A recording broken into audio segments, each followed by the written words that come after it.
Hello. Hello. We start in 10 minutes. Is this okay?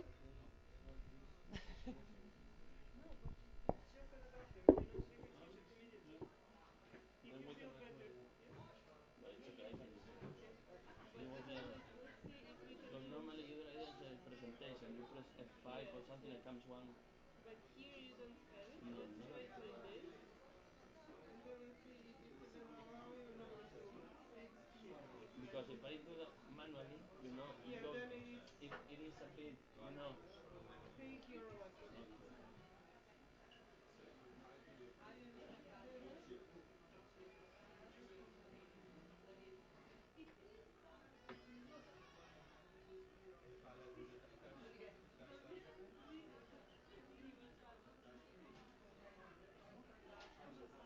Okay.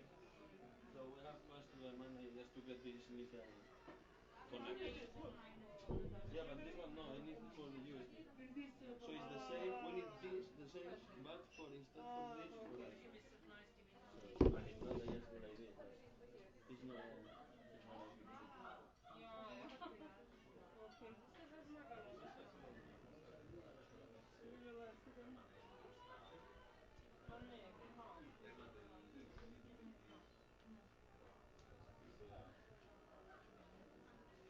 Okay, we'll ask. If there can. Who is it? You know who's the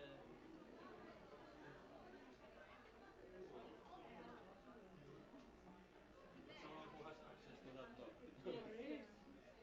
Nisam, maybe you can try to. Nisam najprije štrikovala. Nisam Oj, to je joj, ali mreče ne.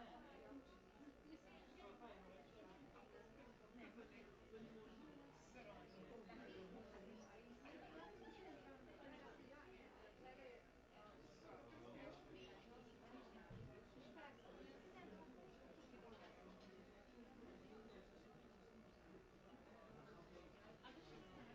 Just in case it's possible, because maybe we cannot do all through this one.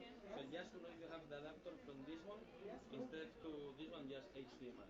Or yes, I have. Yeah, perfect. So in that case. I choose this. Okay, cool. I will leave it this. And then I also have time to prepare my presentation. Win-win. Yes. Win-win.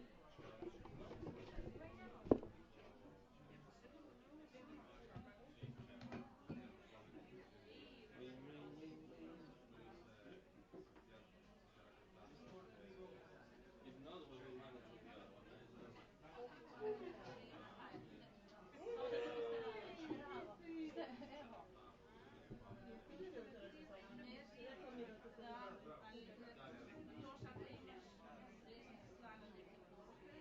But then you need to change the sound for the sound. Okay. You know which one? This should be pretty easy. Imam ti to sve, imam ti tu video. Let me complete that one. This is first, but where is the cable for sound? So this is the one that she was using. Yes, but where did you put the sound? That's the one. Yeah, this is the So one. connect it. So you actually try I to tried your, first, yeah. okay. First I use mine. Let me, I pass Let's try the sound. the sound goes in the other position. Sound goes here. Okay, let me go back there. Yes, let me go back here. So let's show you how it works. So, for example, You know it's streaming, it's camera. okay. Okay, and does it record for the streaming if you stand Yeah, here? no problem. The light is better in front. Yeah. Maybe some video with sound if you can check. So, Okay, sonido. Yeah, it's supposed to be connected already, but because it's look in here it recognizes the sound. Look, the sound. Just a second.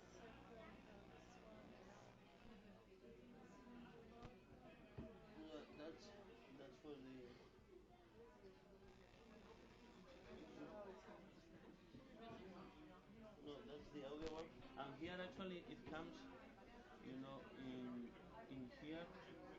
says sonido inter R for, so it recognizes that it's connected to, but it's not sound coming in.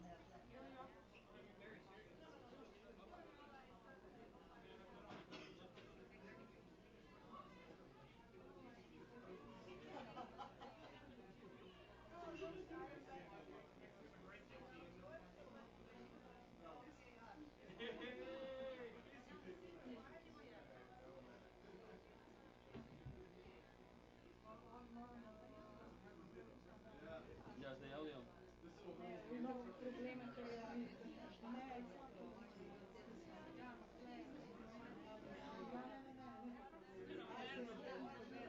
Ne, ne, ne pobirata, pobiral bi ga, če bi vrtal, da ima jih 100%. Ja, it's no sound. Because now it changed.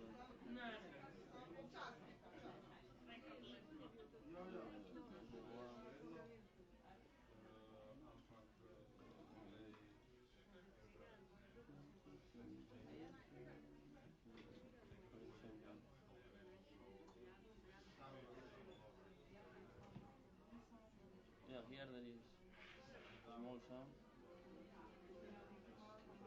So now when you connect there,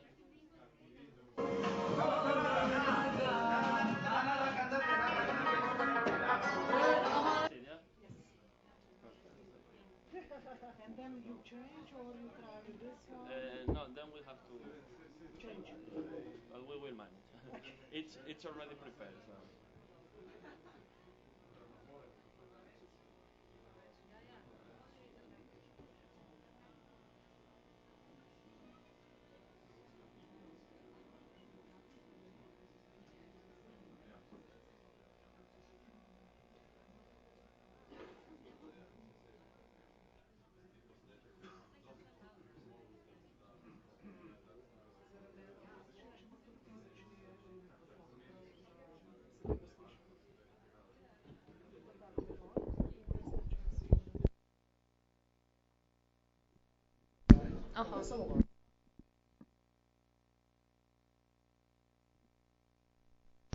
So, hello everybody, welcome. I suggest we start with the event.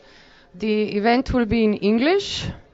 If anybody needs a translation, raise your hand. No? Okay. The event is in two parts. The first part will be three different presentations from three different organizations that are supporting migrants on the Balkan route. And the second part will be a roundtable discussion about border violence and solidarity networks. So for this first part, our first speaker is Mr. Bruno Álvarez from Spain. He's the founder of an organization called No Name Kitchen that has been active for 3 years. They started in Greece, then they moved to Serbia, and now they are also present in Bosni and Hercegovina in Velika Kladuša. Our second speaker will be Milena Zajović. She is the founder and the current president of a Croatian organization called Are You Syrious? And also head of advocacy in a network called Border Violence Monitoring. Are You Syrious has been active from 2015, and today they span from Greece all the way to northern France, but mainly they are currently focused on Croatian borders. Our last speakers tonight, we are very happy to have them, are Darian and Alessia. They are coming from the Assembly Against Deportation Centers and Borders from Trieste. They have been active for about 1.5 years, and they will explain a little bit about what is going on in the newly opened deportation center in what is it, Gradišće ob Soči. where this last Saturday a man from Georgia lost his life due to police violence. I would also like to take time to thank Prekliče for hosting us and to invite you all to check out our pop-up shop out there in the first room, where we are giving donation. We are in exchange for donations. We have some clothes that are not suitable for migrants, and from the donations we will collect tonight, we will buy things that migrants need, like shoes and so on. Oh, please, Bruno. Hello, can you hear me? Yes? Okay. First of all, thank you for making this event and for inviting us. It's just a pleasure to be able to share with you a little bit of our story, that it's many of us a story. So I will be talking, I have like 15 minutes, I think. So let me use, yes, like this, okay. I will just tell you a bit of a story, of what is known in kitchen, how it started, when it started, and where we are now, and what are we doing mainly, okay? So I'm going to try to make it soft and smooth, okay? So let's say. So all started in December of 2016, actually. I was as an independent volunteer, as many of us one day you decide to go. And I was volunteering in Athens, in different squads, in different places. Around January of 2017, people was telling us that in Belgrade there is a critical situation, that there is more than 1,000 people in the city center of Belgrade, in an area that is squatted, and actually it was an open letter from the government in that moment saying really clear that not any kind of support was able to be given in that place because they wanted to empty this place in the city center of Belgrade. So we decided to go to that place. I'm gonna put the sound. So that's what we found when we arrived to the place, okay? We were going 6 people from Athens with a van, and we were taking 160 jackets. That's the maximum that we were able to bring. And we brought them in a car, pretending that we were students, because we knew that at the border we were going to have many problems. So we arrived, the 6 of us, with some jackets, and we went to the place. This is Hot Food Idomeni. Even if it was forbidden to provide any food, there was one NGO, this one, Hot Food Idomeni, and they were allowed to be giving around 700 meals a day. They were coming with the food, cook it at somewhere else, arriving to the spot and giving the food to the people. So after giving, you can imagine, 160 jackets, we were identifying the people, and there was like 40% underage people, 16, 17, 15 years old. So we gave 160 jackets, that's it, and at one moment we said, okay, and now what are we going to do? We were alone, so many media, it was involved, because that's true, so many media were involved, but no, not really, nothing else happening. So we were really close to leave the place. Sorry for this music, it's quite annoying, but the important thing is the images. Yeah, we can even leave. So we arrived, we gave the things, and that was the moment, okay, we need to leave. We made some videos and we told the people to come. So when we arrived to Belgrade, we were 6 people in this van, and this van was rented for us for 1 week. So after 6 days, we have to come back. And 4 of the people left, and 2 people, we stayed there. And we started to gather with more international volunteers. And talking with the guys, mainly they said, yes, what we will need is another meal. Just 1 meal a day is not enough. So we were a few of us, and we decided to buy a few pots. Thanks to someone, we have a really close friend, a chef. She was working in Athens, in Hotel City Plaza, in Cora. So he was used to cook for 500 people. We asked him, and he said, yes, we can do it. We need 3 pots, 3 gas bottles, 3 gas rings, we get some potatoes, some leeks, and for cook for 500 it's going to be easy. So, okay. So we decided to do it. The initial cost is really easy because it's what it is, so you buy it. That's what we decided to do it. So we were living in a 2nd floor house. We were going to the market every early morning with backpacks, putting the food in the backpacks, coming to our house, chopping the vegetables, and then going to this place that it was called the barracks, this crazy place. So we went there and we decided to start to cook. Let me see if I have here this first video that is very interesting. Yeah. So we decided to cook mainly. Yeah. Why not? A ver if the music now goes better. So we have to make our video. You know, you can imagine we are no one, nobody knows us. So we need to create something and tell the people, okay, this is happening. We are a few friends. We need some money. So we made this video with different people on the spot, and the music as well. That's how we show ourselves. What was easy from the place that, as I said, there was so many attention from media, but nobody doing anything. So once we set up the generator and once we put the pots in the place, everyone who was coming from abroad, we were the only ones that they could support, you know. So it was kind of easy to start to collect pots, to start to collect the generator, to start to collect different things. Different groups came to help us. Some people was buying the ingredients, some people was buying the bread, some different people was getting involved in this thing. So we started to say, okay, maybe this can happen. And we went and we did it and we kept doing it and we kept doing it, and after 2 months more or less we were able to create a better video, you know. So we were more or less better professionalized and we were trying to show what we were doing in a different way.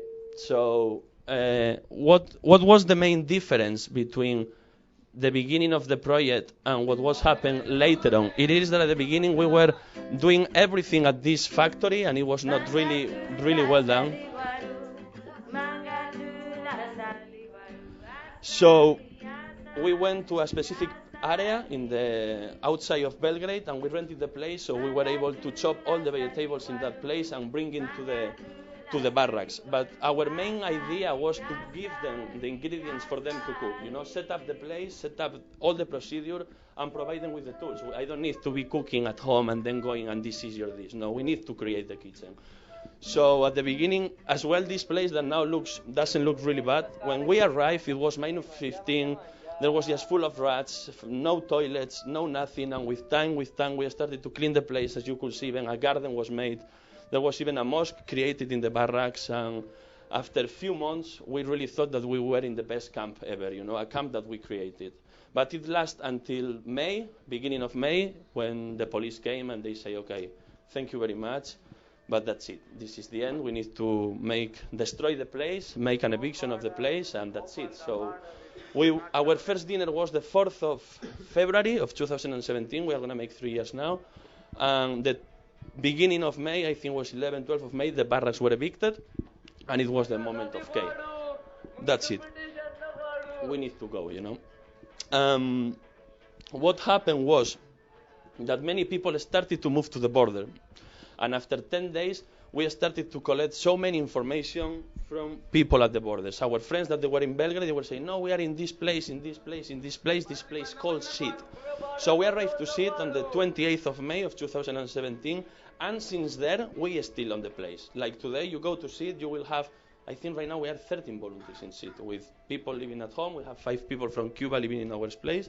And we keep doing all what we've been doing since so long. When we go to Sid is when everything, let's say, that changed, we can say. I will put now some pictures of Sid while I talk about Sid, that we have Sid here. And then if I do like this and I press F5, hopefully we'll have the presentation. So yeah, we arrived to Sid, and then in that place is when we start to see something completely different than from Belgrade. People is going to the game. They are telling us that we are going to cross the borders, and they say bye-bye, and then we see them coming back after 5-10 days, completely beaten by police. They start to tell us stories, really crazy stories. You know, no, they beat, no, police came and they robbed my money, and they came with dogs, and we were, what, really? All of this is happening? And we were forced to start to collect all these stories from them, you know.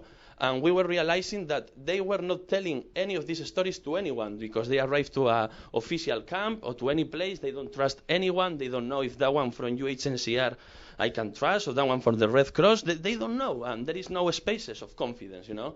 So what we were making is creating those spaces. We were all living as a family, and we were able to start to collect all this information. That is where we are, you know, acting and showing the reality, and where through the border violence monitoring that we will see later, all the reports that we are making, this is creating some political changes, you know, let's say. So at the end, the kitchen, you know, the food, to give clothes, to set up this kind of environments, it's an excuse, you know, it's just a matter of gathering together, giving some support, you know, giving some motivation and telling them that they are not alone and that we are with them and their trip, they need to keep going. So that's what it is, you know. What started as Non in Kitchen, we have the same philosophy than 3 years ago. We are just a group of friends. Now the group of friends is bigger. Now we have more money because more people is doing more events in different places. But we are just all fully voluntary people, you know. Even like myself, I've been since the beginning. Now, I can be honest with you, since the beginning of January of this year, I have a salary, you know, because after 3 years asking for my family and for everyone, it was the moment, okay, many people were saying, okay, you need to professionalize yourself, So now me and another person that is in charge of another things, we have a salary. So 2 people, we have actually now money on this organization, and we are just trying to give as much energy and as much support to all the people on the ground, okay? Right now we have 4 projects with volunteers, with houses, and with infrastructure, okay? We are in SID, as I said, we are in Patras since February of this year, and in Patras as well is more or less a game place. You know, this is the port 2 hours away from Athens, and they get on the boats and they cross to Italy. So it is a weird game, another kind of game, but it's a game, and still it's being pushbacks from Italy. They are sent in the next boat straight away back to Patras. And then in Velika Kladuša, that probably you are hearing about Velika Kladuša, we've been there since May of 2018. We've been trying to get registered for twice already. We are 85% fully registered in Bosnia. It's just a few more papers to be done. And we are, as many people here goes there, we are as well with our warehouse, with our volunteers, and trying to give as much support as possible. Sometimes, depending on the context, we can cook in the factories, or sometimes we cannot cook in the factories, but we are just there trying to give as much things as possible, trying to give as much support, as much motivation, and mainly just to give them energy, you know, to keep doing what they're doing. I have here so many pictures of all these places, but then at one point, this is a funny place where we were. We had a project in Rome. This was called Baobab. It was it was in the city center of Italy. We were there for 8-9 months, and it was an interesting area because it was a camp in the city center of Rome. You were able to leave Rome, Tiburtina station that is in the center, and walking 7 minutes, you were arriving to this crazy spot in the city center of Rome. But that's something on the past, and because I have it here, I wanted to show you. But at the end, what we are, it's mainly a movement, you know, and there is different people doing things in different spots, and at the end, because we are all fully volunteers, right now we have around 35 people on the spots in different projects. That means that in 3 months, all these 35 people are going to be gone, and another 35 people will be there. So every single one of the volunteers that is right now on the ground, when they go back to Germany, to France, to Australia, to Japan, wherever they are, some of them, they make their connections with the locals, you know, and we have like this massive group that when there is a brother arriving, no, you know, Mohammed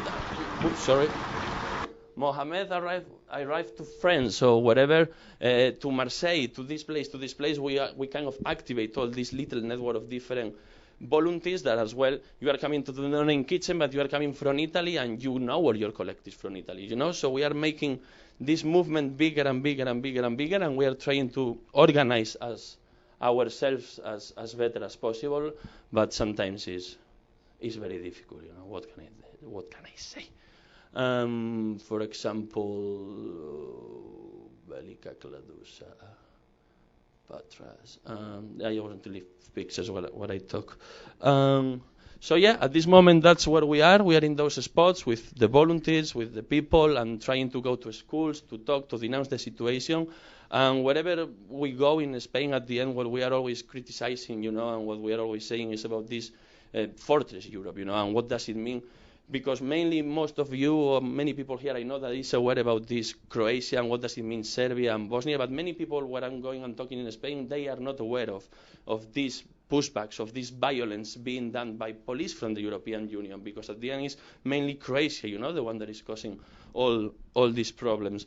So we are just trying to make, aware of the situation to people and trying to open some eyes of many people. And I always use my example because between when I was 20 until I was 30 years old, I'm 33 right now, I was 10 years out of this business, out of migrants, out of solidarity, out of making, connecting with people. I was a flight attendant, working for the planes and not knowing nothing.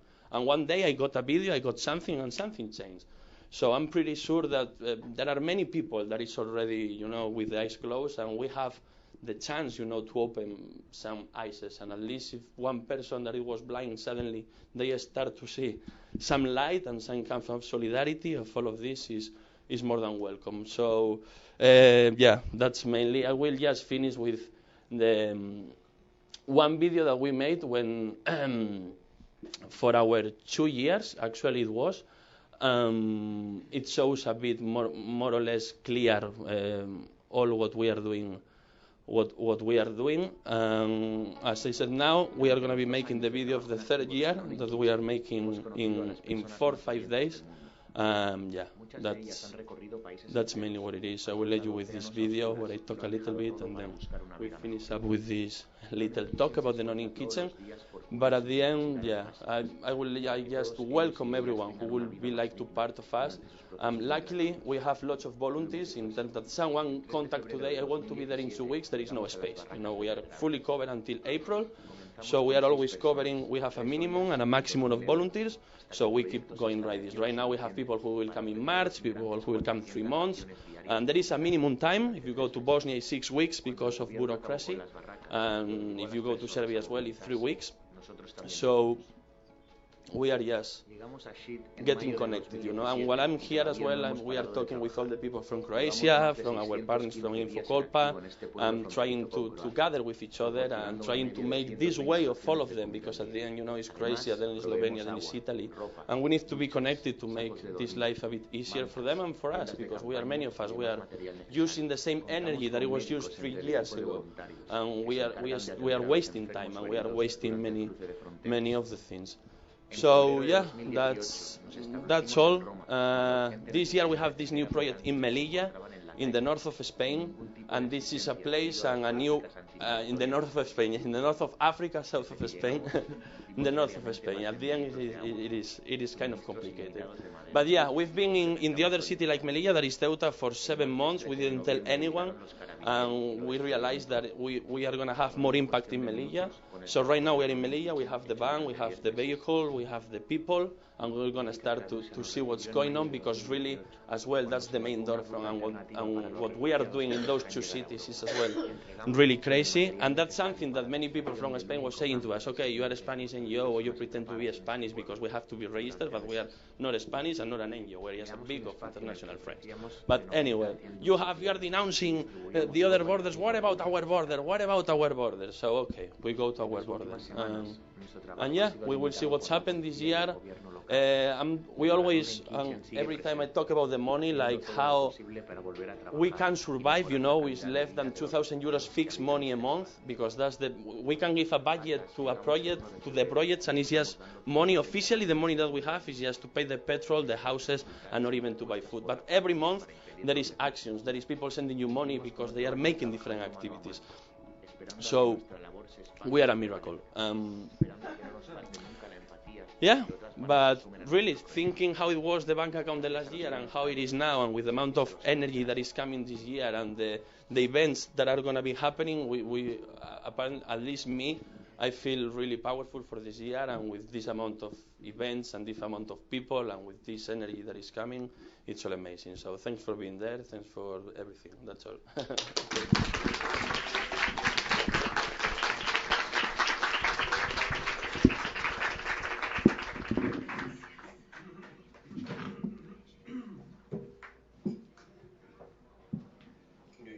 machines. There's cheese machines. We can also invite people to sit over there because no chairs. Ćeš se staviti? Rekli su da je bolje da stojimo. You can put your thing. Okay, let's go there. We are like DJs. Za reklame. We are like DJs.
Podobno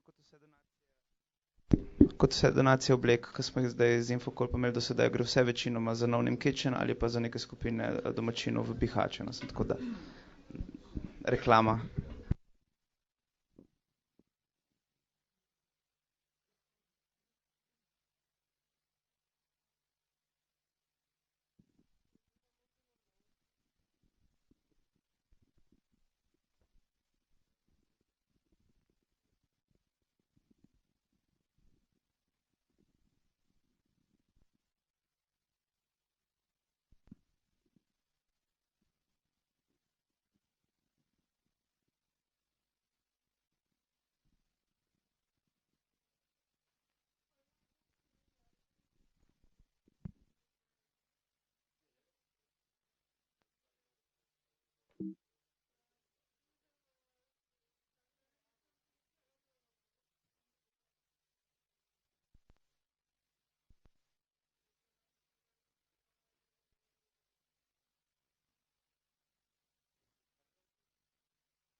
And everything.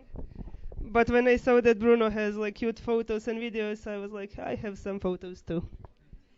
Okay, so this is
okay, blah blah, blah blah.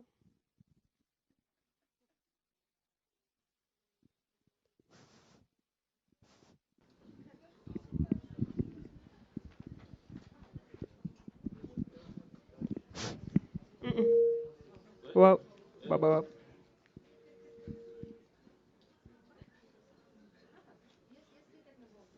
Okay.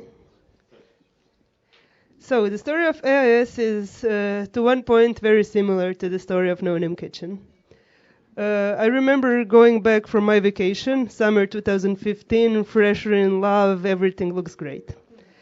I went to my father's house for lunch, and on TV I saw live footage from Idomeni of people trying to cross the border, Macedonian police reacting with bullets, with tear gas, huge chaos. And I remember in one scene of that live stream, there was a woman fainting with her kid in her arms, and nobody basically knew how to react. And the news reporter also was trying to continue, with her life. And this woman was laying there, and some paramedics were screaming at her husband. And I stopped and I thought, 25 years ago, this could have been my mother. I could have been that kid. So what I did, I tried naively calling UNHCR, calling Red Cross to ask how I can help. They said I can help by sending them money for the poor kids in Africa. I said, okay, that's nice, but are you aware of the big crisis emerging at our doorstep? They basically didn't know anything about it. So I said, okay, it always boils down to solidarity of regular people. My friend and I decided to go to Belgrade, where people were starting to gather in the park, sleeping under tents, and I said, okay, let's try to gather some money. We knew that we cannot bring donations across the border because we had experience of volunteering in the big floods that affected the area maybe 2 years before that. And we made a simple Facebook post saying, hey guys, we are going to Belgrade, there are some refugees there. If you want to chip in with €1 or €2 or something, we will be happy, to use this money to buy food, diapers, basic necessities. Within less than a week, we managed to collect over €10,000. At that point, I started freaking out, calling my accountant, asking if I will end up in jail. He said, you probably will. Nevertheless, we went to Belgrade to use this money, and I remember how we were very, very happy coming with, what I remember was 10 vans, maybe more, maybe less, full of things. We were in the big supermarket and just buying all the bread, all the diapers, everything. And we went to this place called Miksalište, where refugees were started arriving. This was one of the first distribution points in Belgrade. And we came with that, proud saviors, only to see all of that things worth €10,000 being distributed within, I would say, maybe less than 2 hours. So that was a very sobering experience. That was the point when we thought, okay, this probably won't last for one weekend only, maybe it will last for a week. After a week, we realized maybe it will last for a month. 5 years on, we are still here. When the route shifted, when Hungary closed its borders and when people started arriving to Croatia, we, together with other international volunteers from different countries, were the first to welcome them at the borders. Still, there was no Red Cross there was no UNHCR. There were very confused police officers who didn't know what to do with us, but they realized, okay, at least these kids are giving out something, so I guess there won't be riots, let them stay. Red Cross appeared when the cameras arrived a few weeks after this, and the first thing they did was to report us to sanitary inspection because we didn't have proper licenses to distribute food. In the beginning, to be completely fair, we had no idea what we were doing. It was a total chaos. Our first warehouse looked like this. To be fair, maybe the inspection was to be sent. But only a few weeks later, we started forming big warehouses in the city of Zagreb. At one point, we had 8 different warehouses, and it was overwhelming because all of us were volunteers with regular day jobs. Whenever somebody intended to bring, I don't know, a truck full of things to Bosnia and Serbia and then face the fact that they cannot cross the border just like this, they would call us and tell us, hey, I have 13 tons of things, can I leave it at your place? It was like that every day. But we realized, okay, it seems that nobody else is doing this in Croatia at that moment, so we guess we cannot quit now. Soon we started distributing aid that was left at our doorstep to other countries. For example, we sent containers, 10 tons of donations to Greece, to Serbia, to Macedonia, to other countries that were still lacking these basic necessities that we managed to gather. Around that period, borders closed, and we started campaigning in Croatia to keep the borders open. We managed to mobilize huge amounts of people by manipulating this national sentiment a bit, I must confess that as well, by saying, hey guys, we were refugees. We know what this feels like. Let's support these people. They might seem a bit different, but maybe if you try talking to them, you will learn they're not. And this was really a period of which I was very proud, where it seemed like entire country is standing with us, trying to protest, trying to help, trying to support. Like regular people who didn't know each other were jumping in the total stranger's car. Or, for example, I would go to the address of this granny that I didn't know, and she would just give us like full cartons of sandwiches and say good luck, and this was it. So at that period, it was very chaotic, it was very stressful. We had more than 5,000 people passing through our country and then stop. Immediately nobody was allowed to pass. And we were trying to figure out, like, what the hell do we do now? This was the scene of one of the fields where we distributed help only a week ago, where everybody was peaceful, everything was calm, and then riot police arrived. So we did what we could at the moment in order not to be arrested or not to endanger these people further. We decided to start working with these people who actually stayed in the country, who were stuck in Croatia, who didn't want to stay there, but then the borders closed, that was their only option. So we entered the reception centers with this silent approval or silent consent of the Ministry of Interior, and we started working with children, preparing them to enter school system. We started working with their parents, trying to help them find job, basic things, when they get asylum, to try to find them housing. It seemed simple, but it was not, because we learned that Croatia was absolutely not prepared to accept these people. We had asylum law on paper, but in reality, nobody knew how to, for example, help these people to enter schools, how to allow refugee people to work, when, who will issue them VAT numbers. So the only thing that we could do was basically, take them by the arm and go knocking from the door to the door to the door until we figured it out. At the same time, we opened a free shop in Zagreb where people could get basic necessities.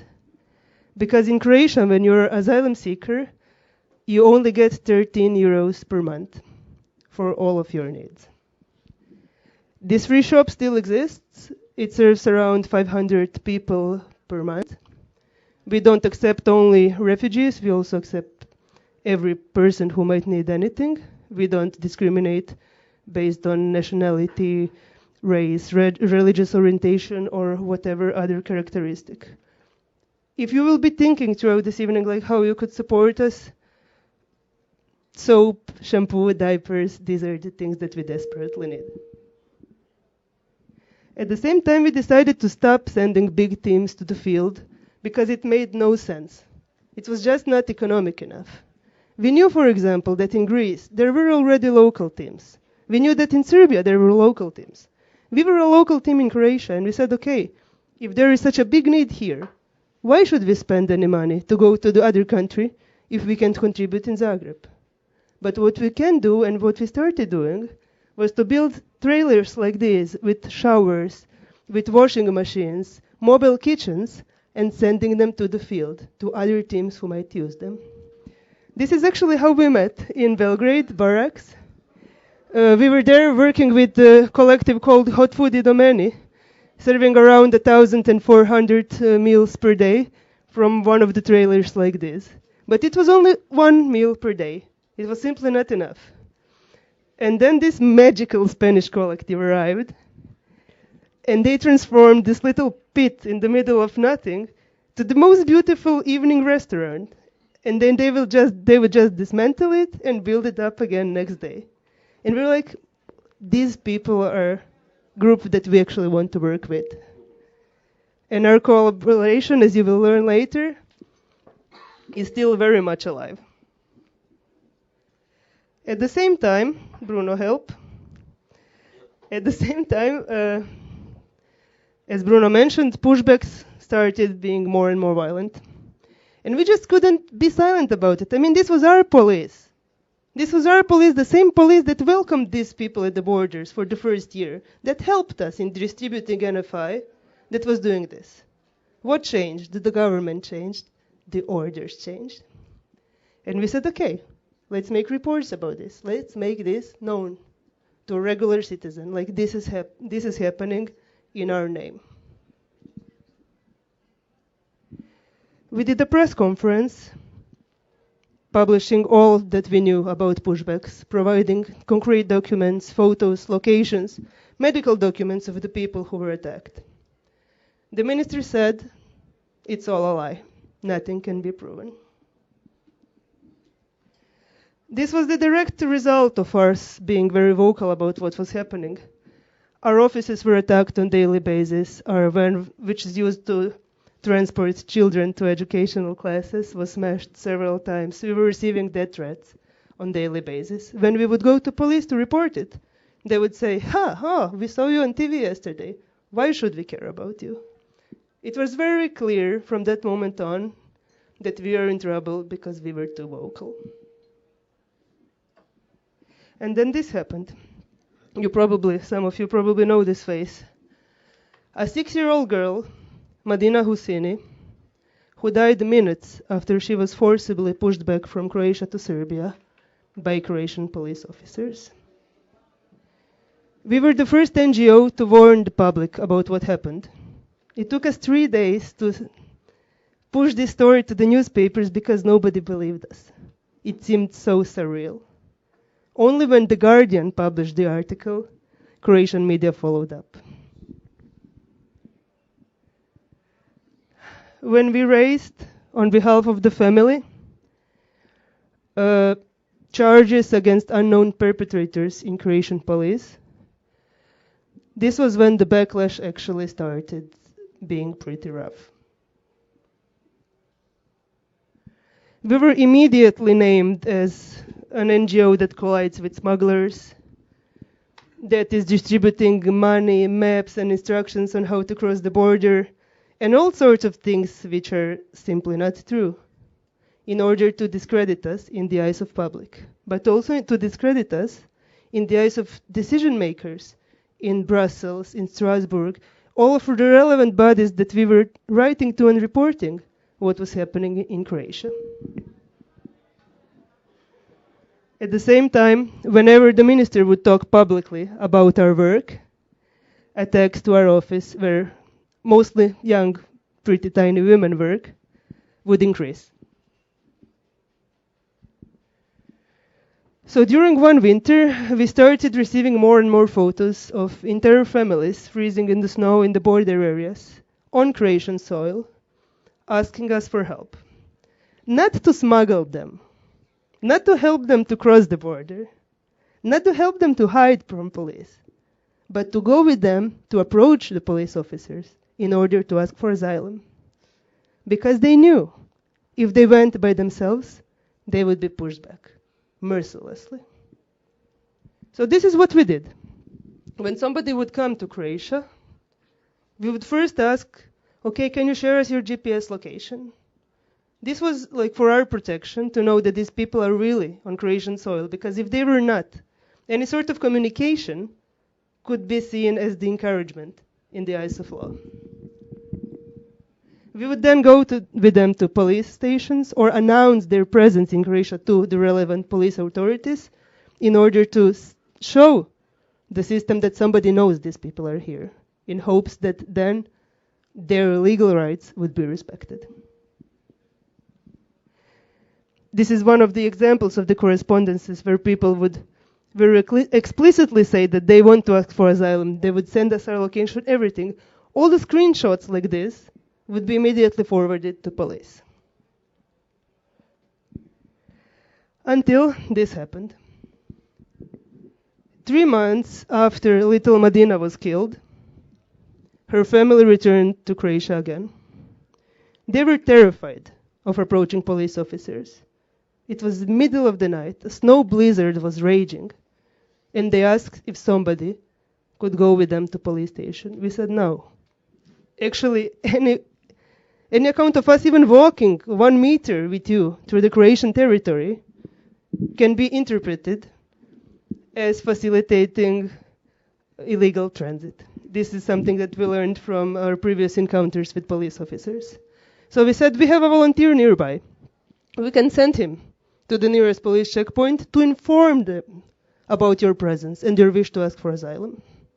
This was basically the only thing, not what we legally could do, but what we were legally obliged to report the presence of undocumented migrants on Croatian soil, and to inform police of their intent to ask for asylum.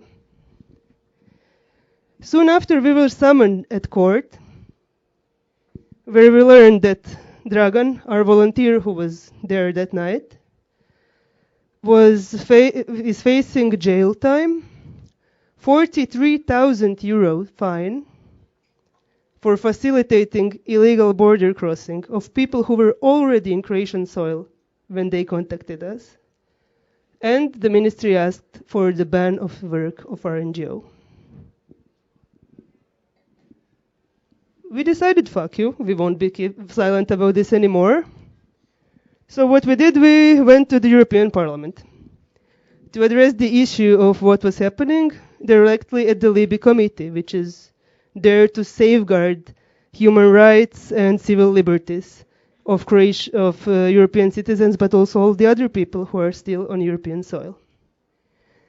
As you see from the numbers of the reach, we really got overwhelmingly positive response because many other NGOs were facing the same backlash. We were not alone. We were just like one of over 100 NGOs that were prosecuted for doing things legally and for warning that actually others, in this case Croatian Ministry of Interior, are breaking law.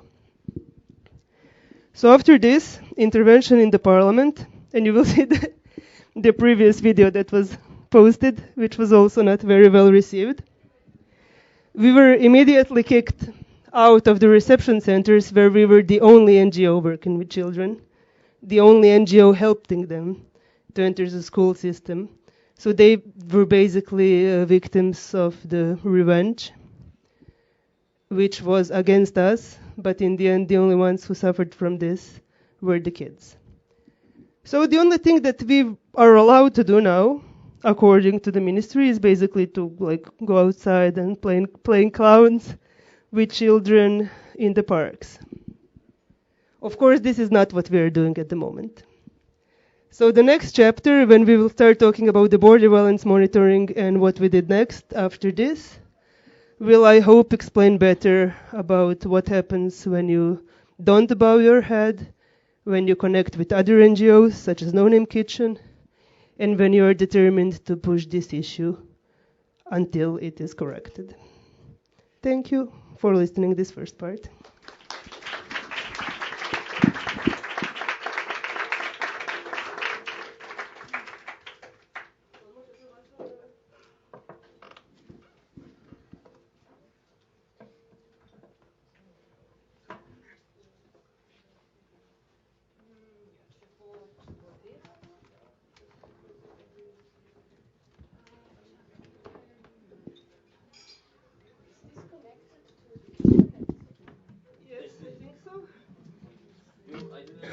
You have internet, yes, Milena?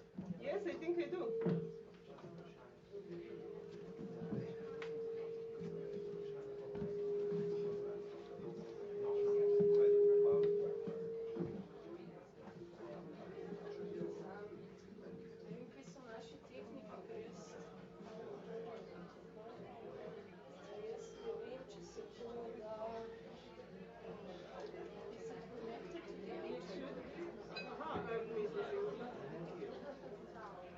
Okay, can we do something about this?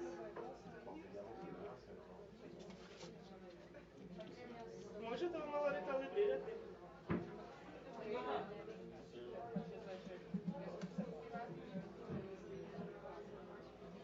Daj da I to prebacimo. Can I have your hard drive? I think we should just put everything here.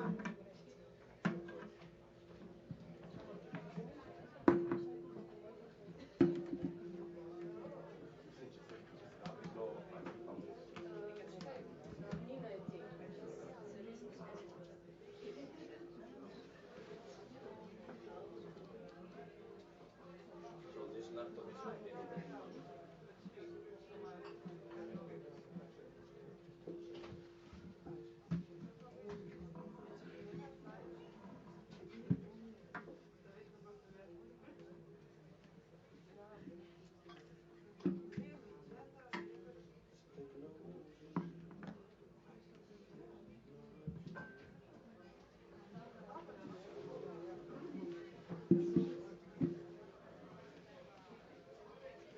Okay.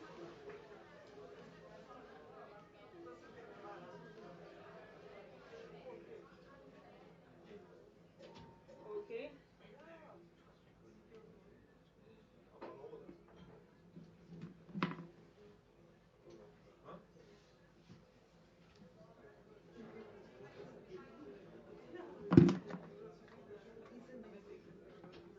Brunito, Yes. I need your laptop.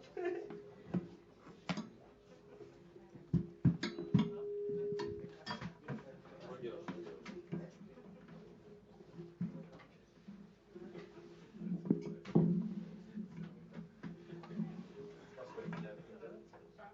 I don't know, but I don't need it at the moment. Yes.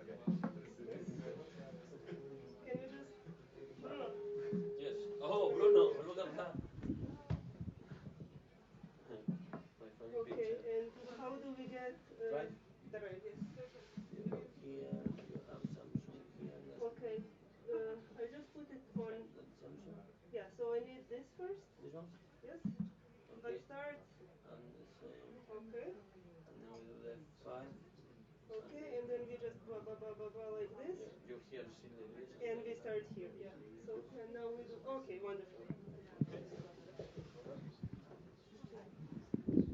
Yeah, sorry about the mix-up. I thought my laptop would work here. Can you say?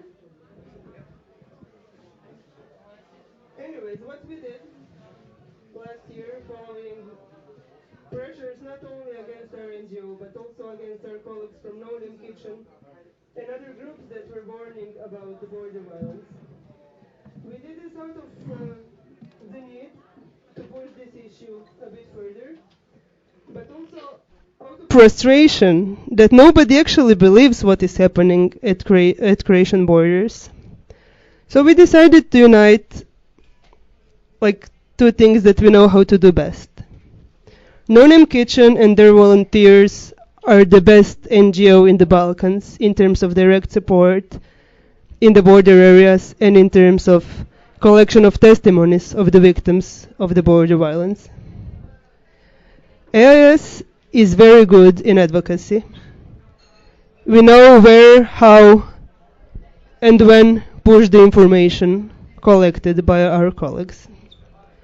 So first I will do a little summary. I'm not sure how much you'll see, so I can help you and read it a bit. I will do a short summary of the more than 650 cases of collective pushbacks that affected thousands of people who were in Croatia and then were violently pushed back to Serbia or Bosnia.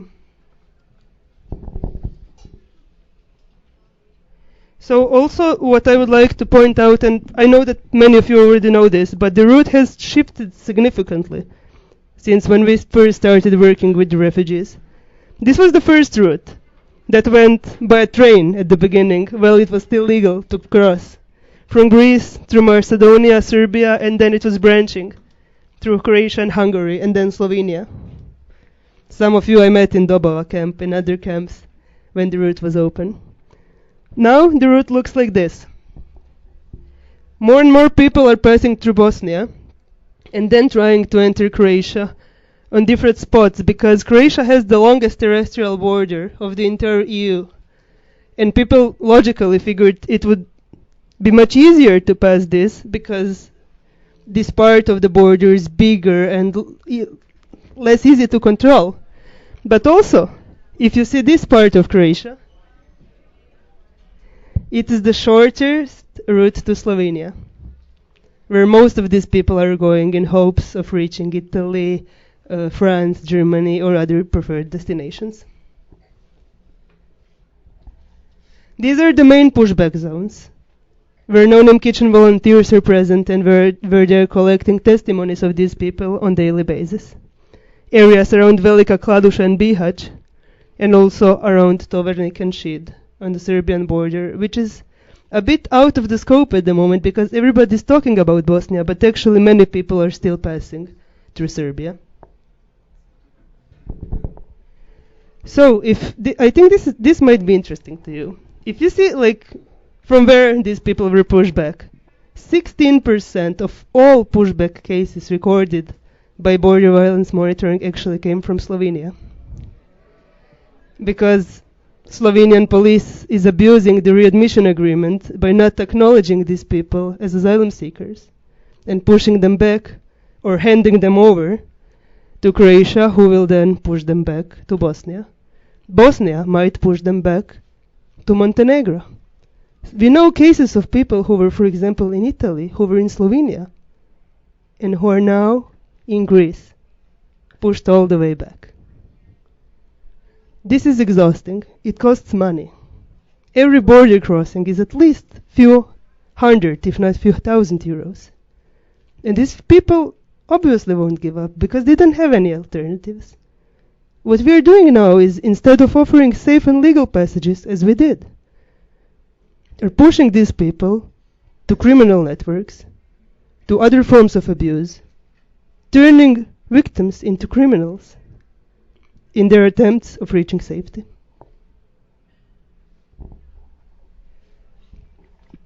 This one says a lot about the behavior of not only Croatian police but also Slovenian police.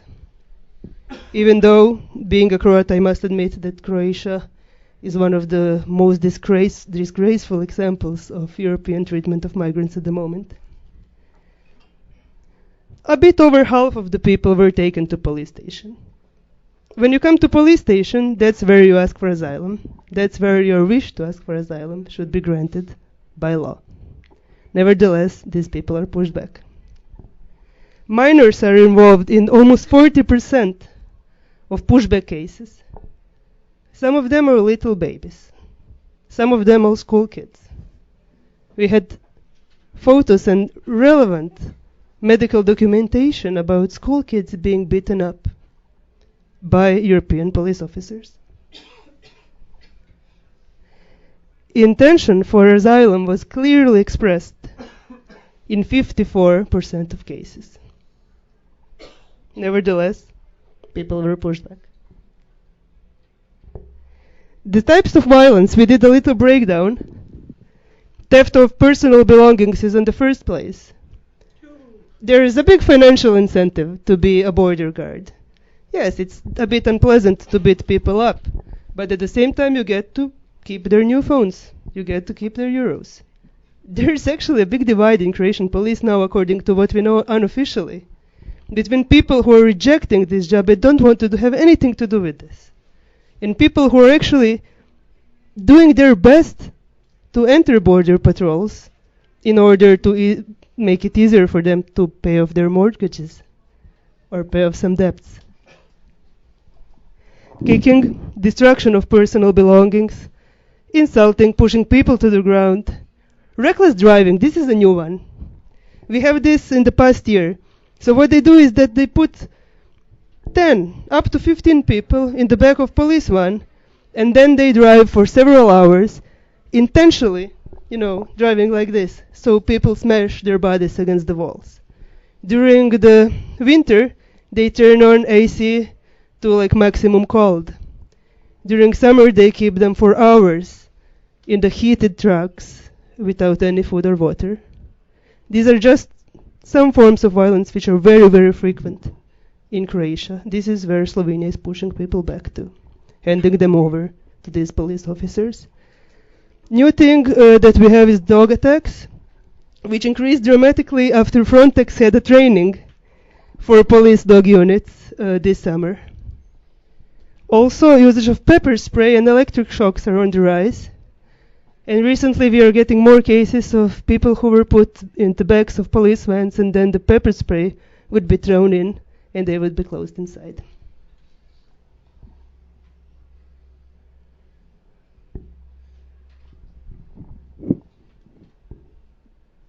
This is a bit more about these new trends.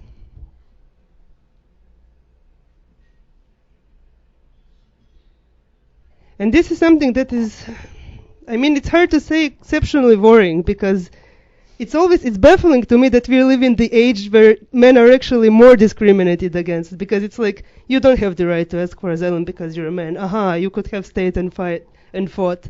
Like if you're a minor or a woman, there's less chances that you will be beaten up. It's a bit insane. So the abuse against children and minors is not only on a huge rise, but the violence against these kids is becoming more and more serious. And recently we have been seeing more and more sexual assaults against children as well, or forms of extreme humiliation and also endangering of their lives. For example, in the middle of the winter, police officers would strip the baby and return him completely naked to his mother in order to walk for hours back to Bosnia in hopes of reaching any sort of help.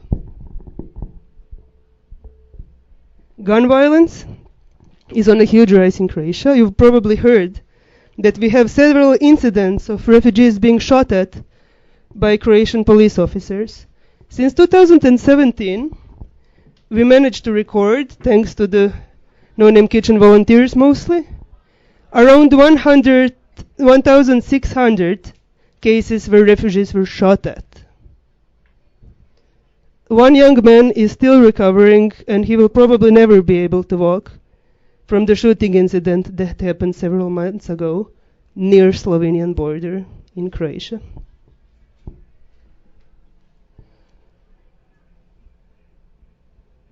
So what we are doing with this, apart from documenting, which is great, but what do we do later?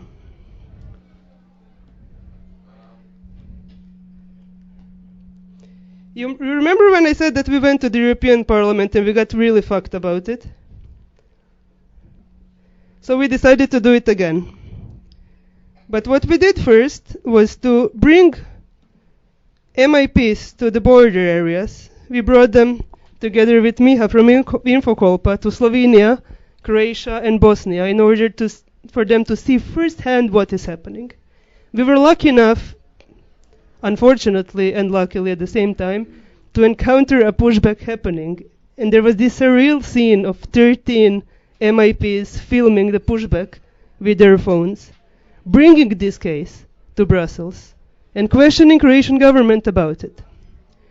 Croatian Minister of Interior, the guy who is trying to ban our work, went to testify in front of Libe committee the other day. He was there to present the program of Croatian presidency, and he basically got something which he didn't expect. But this is just the first stage of the things that we are planning together with MIPs from different groups, not only the left and the Greens, but also Social Democrats, in order to try to stop this illegal practice at the EU doorstep. So this is the intervention of the MIPs during the speech of Croatian Minister of Interior.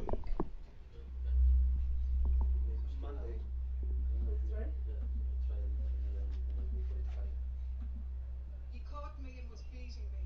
He put this stick with electric shocks in my neck after I fell down on the floor. I swear he wanted to kill me. This is evidence of police violence. They also wanted him to have stolen energy drink. But when he gave his drink to the officer, a drop spilled on the officer's uniform. Immediately, the officers began to beat him with buttons and kick him. Then, they also beat other individuals using buttons and an electric taser. Age 15 to 30 years old from Syria. 14 Croatian police officers and 1 police dog. The traffic group who were laid down on the ground were attacked by the dog. The animal to jump all over them and fight them. Madam Chair and Mr. Minister, I have met the man on this picture in Biash on 13 December 2019, 10 days after this happened. Seen with my own eyes, he begged the police to stop and said that they congratulated the dog. This is torture, systematic torture, and my question is when, please when, not if, I ask when, do you stop this practice? This is just one testimony out of hundreds which your foreign minister qualified here in this house as fake news last week.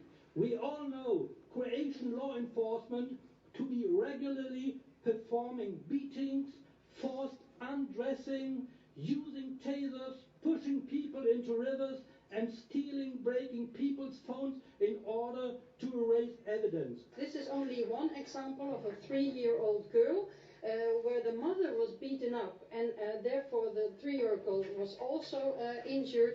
And it's not only individual witnesses. We have the Human Rights Commission of the Council of Europe, we have the Croatian Ombudsman. I would really urge the Croatian presidency to make sure that also in Croatia external border controls, or every border control, goes hand in hand with respect for fundamental rights and access to an asylum procedure.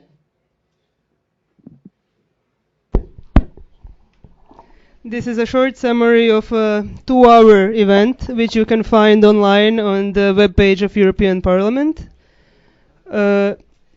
It was received with a big shock by the Ministry of Interior. They really didn't expect this. National news agency in Croatia presented this event like we live in South Korea or North Korea. South would be okay. By saying that the minister bravely defied unverified claims. But luckily, all the other news outlets in Europe actually wrote about what really happened. In the next 2 weeks, we are welcoming 2 big delegations from European Parliament in Croatia and in Bosnia. We hope by raising awareness about what was happening, by using the real cases of people collected by No Name Kitchen.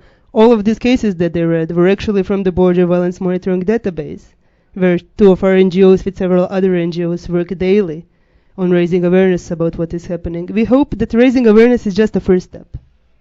The real change is to happen. So if you're wondering like how you can contribute, how you can help, apart from individually trying to join the forces with the No Name Kitchen or maybe donating some hygiene products for a free shop in Zagreb, you can actually appeal to your MIPs to start asking similar questions to Croatian delegations. Thank you.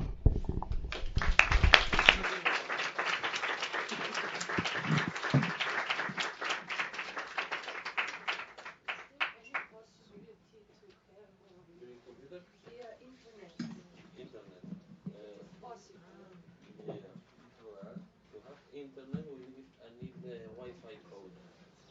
Who has the Wi-Fi code? If we get the Wi-Fi, and it shouldn't be difficult to get it. The Wi-Fi. Wi-Fi.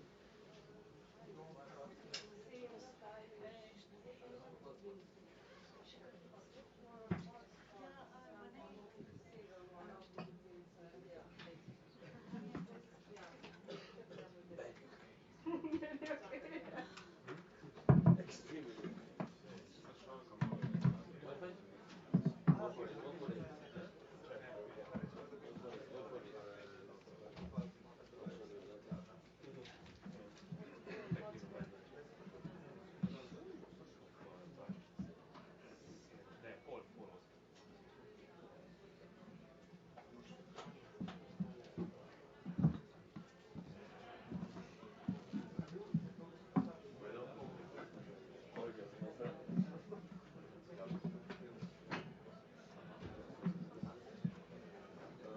There is something not clear. We need to Google internet.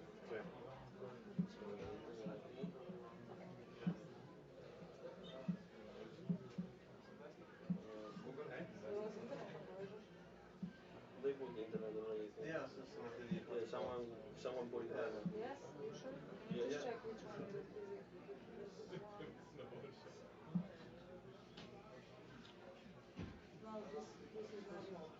Yeah.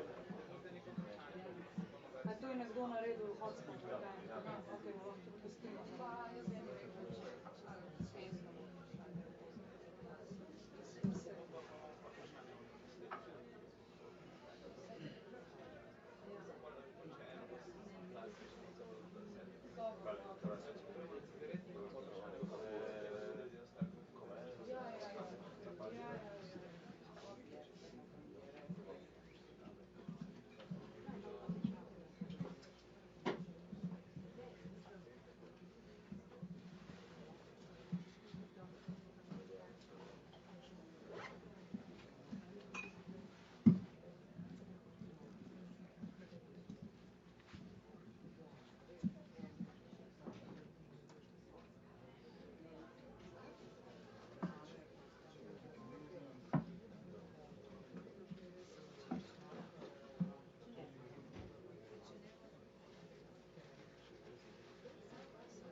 Okay.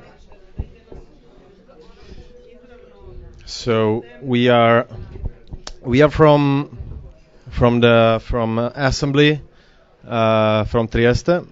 It's called public assembly, autonomous public assembly against deportation centers and against the borders from Friuli Venezia Giulia, Fulania Julijska Krajina, from Trieste Thirst. And we will speak about we are a bit different, let's say, group than Non-Inquision or Are You Syrious? We are mainly activists, political activists, although almost everybody of us is also or was member of some volunteer groups, or in Italy, or in Slovenia, or on the Balkan route. And today we would like to focus mainly to the deportation centers. This will be one of our videos, which was the shooting is from people who are inside this detention camp. And they send it to us because we have an open telephone number which we gave to them. Let's say we announce it outside the deportation camp in Gradiška Obsoči, which is 10 kilometers from Nova Gorica, and we communicate with them through this 5 meters wall which separates the street and them inside this closed detention camp, which is this center. And as you will see later, it's just a small, tiny part. But I think that it's clear enough how the things are going inside that detention camp, and how horrifying or this structure really is.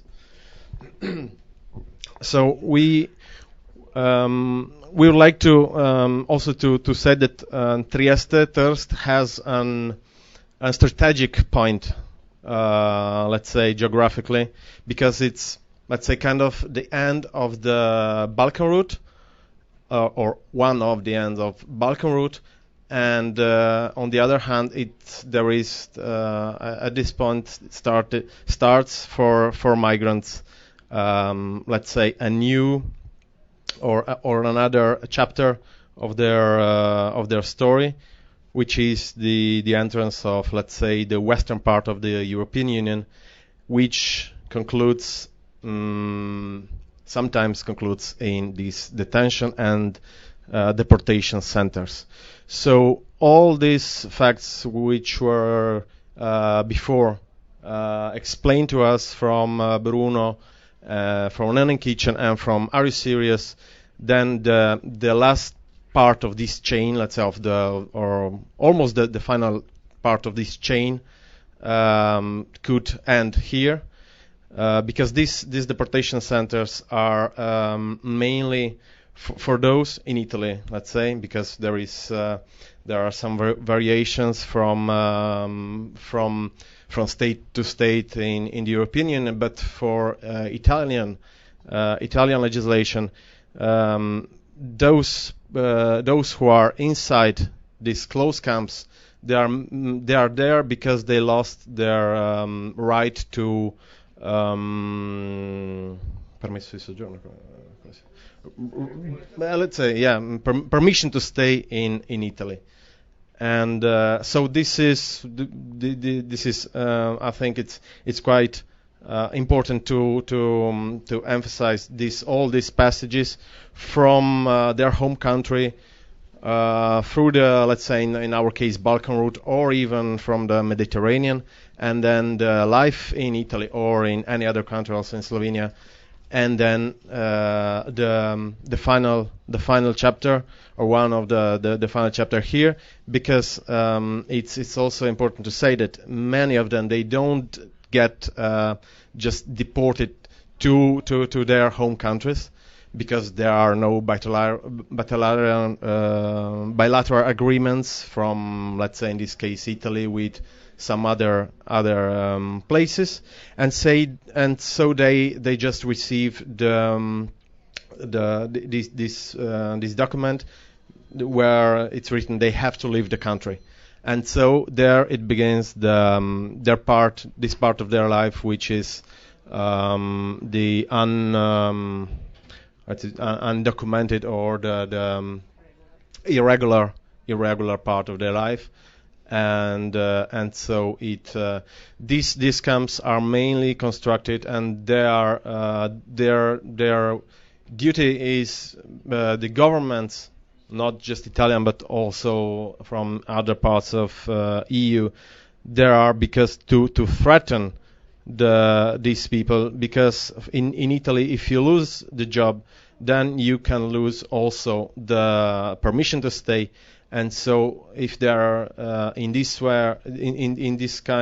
view, they are threatened by the state to get the job, to get even the less paid job in the world, and so they can be used by companies, by everybody, like the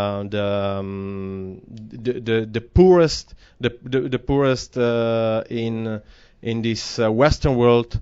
And this is clearly just a passage for let's say the state and the economy point of view, to emphasize and to give the better production, and so they are threatened constantly not to finish in this kind of centers, and to be just to keep this, let's say, shitty kind of job, or any kind of job they just have.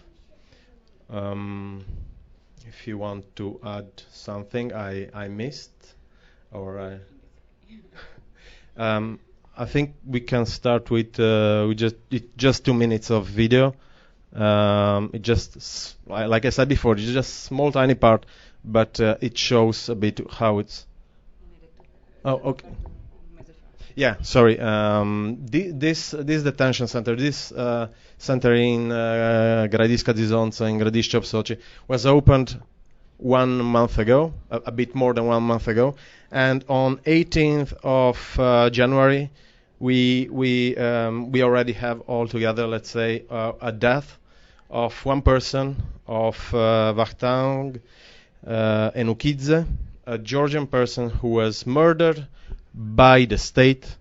It's not clear, but we, with this phone, which is a Slovenian phone, which we gave to them, many witnesses, many testimonies, they said to us that the police beat him repeatedly, constantly, not just once, but many times, and then he felt so bad that he could not be deported in his home country, because he could not even stand on his feet, and he then the next day he died on the way to the Gorica hospital. And our main goal, I think, from this assembly, our assembly, public autonomous assembly, is to give the voice to those who don't have right to speak, and to report everything we can to give their point of view, and to give them speech in this let's say, these deportation centers, which are some structures made to repress any kind of human dignity. We can show this.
So this was, we could say that this kind of things happen daily in these centers, and there are clear. It's clear how it's functioning inside. It's not even a prison. It's worse than a prison, because those who are inside, they have no even basic rights which the prisoners have, and so that's why we emphasize so much in especially, of course, after this murder of the state, but also even before it was opened. Our assembly is trying to do everything we can, everything that's in our possibilities, to give the voice to those that are inside.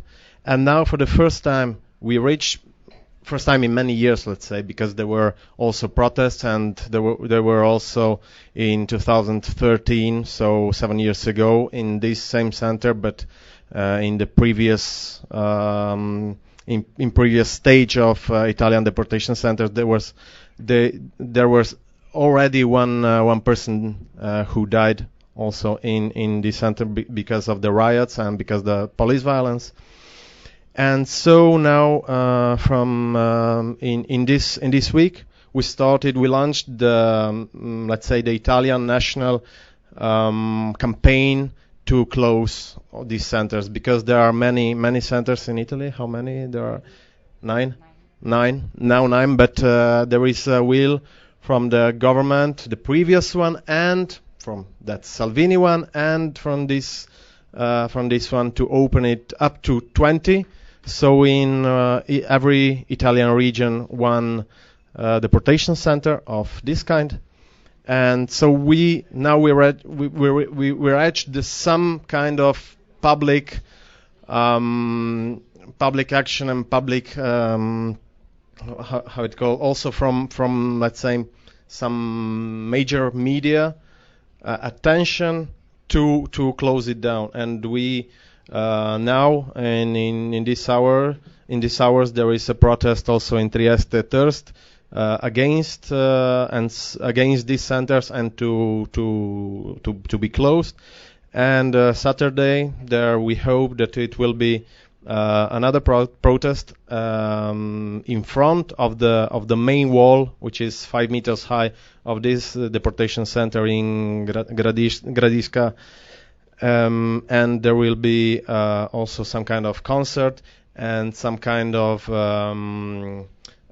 we will also try to speak with them, with who is inside this detention and deportation camp, to have more news from them, and let's hope to give them even more voice and to bring it up, so that these kind of structures, at least in Gradiška and in Italy and everywhere in Europe, close. So that's our will, and we'll try to do everything we can.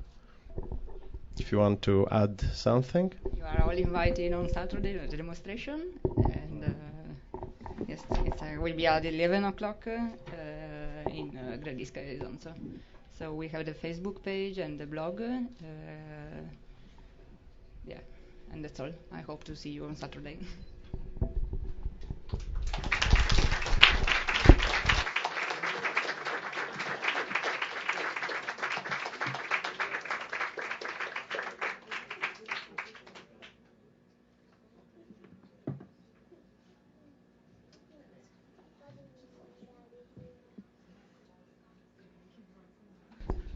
Okay, so we made it to the end of this first part. Since we are running over time, we won't take any questions from the audience now, but we will do this in the second part. So now we all have 15-minute break. Then we meet here again. We will have a roundtable discussion with several guests, and we will discuss these topics that were wonderfully presented by our presenters in more detail. And after the roundtable discussion, we will take as many questions as possible. I'm sure you have plenty. And then after that, the evening will finish with a concert by our wonderful Matej Kaučić over there. So please stay with us until the end. So see you back here in 15 minutes. And don't forget our pop-up shop. Check it out. Yeah. And we are also accepting donations. You can throw them in the donation box next to the pop-up shop. And all of these donations will go to No Name Kitchen for things that are needed by refugees on the move. Thank you.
Ja, polovica tinta nas je ločena. Ampak zdaj smo praktično skoraj vsi od tinta se, ta teden smo se podredili, pač smo se prevelika, da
En, dva, tri, ena.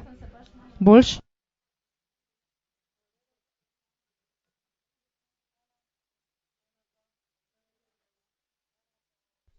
En, ena. A, v redu? A se sliši? Monika, slišiš? Slišiš? Aha, okej.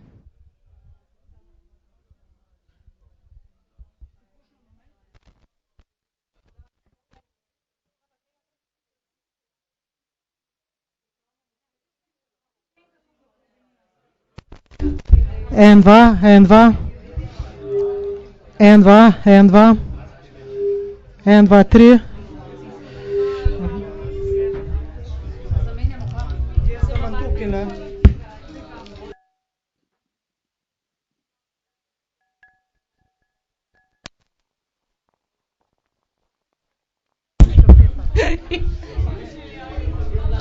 Ta pa dela.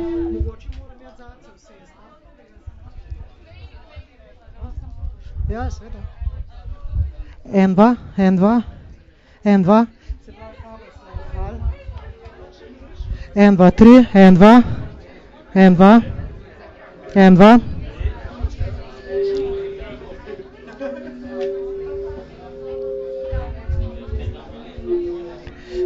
En, dva.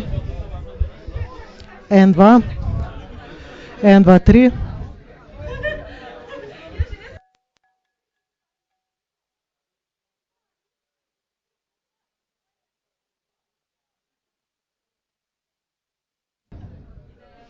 En, dva, en, dva.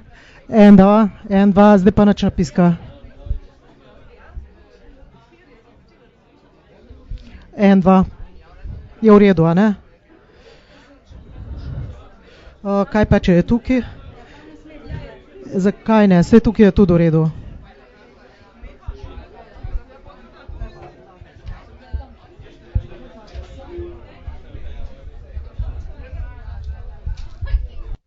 En, dva, tri.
Filozofi v prvi vrsti.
Okay, so thank you all for coming and for staying. This has taken quite some time, way ahead of schedule, so thank you very much for staying, and thank you for our guests that you all agreed to participate in this. We didn't have time for questions in the before time, so we'll open the floor very soon to questions from the audience. Unfortunately, our colleagues from Italy, it was very last minute that we organized your presentation, so we didn't quite include you in this slot. But if anybody from the audience have any questions for our guests from Italy, you're more than welcome to ask. And thank you for coming and for your work. We won't have some more questions. One of sort of main points that we wanted to present, or we can here only briefly mention, is that Infokolpa group, so we are the organizers of this group, that we also, I guess, we're part of border violence monitoring, which has grew now to include almost half a dozen or even a dozen organizations. So this was sort of a point to emphasize this fact, not that we're part of it, but that border violence monitoring network exists, and that it is growing, and that it is present in many countries, including Slovenia. And Slovenia is directly and indirectly responsible for many things that are happening in Croatia and in Bosnia. You've met Bruno and Milena, but now there are two more colleagues who joined us. One is Khalid from Eritrea, and one is Hamza, who are all experienced what the organizations presented here tried to in the field that they're working in. They both experienced this in first hand. So my first question would be, maybe for Khalid, if you, I don't know, explain who you are, how long have you been on the road, and what have you experienced specifically on your route from Bosnia to Slovenia? Okay, thank you. I am Khalid. I'm from Eritrea. I've been long time in my way to Europe, but especially in Bosnia. I try 10 times to come here, or Italy. 9 times they push me back, 1 time from Slovenia, and 8 times from Croatia. I get many things. I'm suffering also, and many things. Many time I lost my things, even my bag, and they help me in Nonam kitchen and big. I'm very suffering in Bosnia, and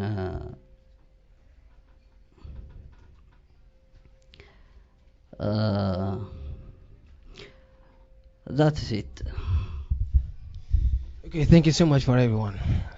My name is Hamza. I'm from Iraq. I have been on the way 3 years. I'm 18 years old. So yeah.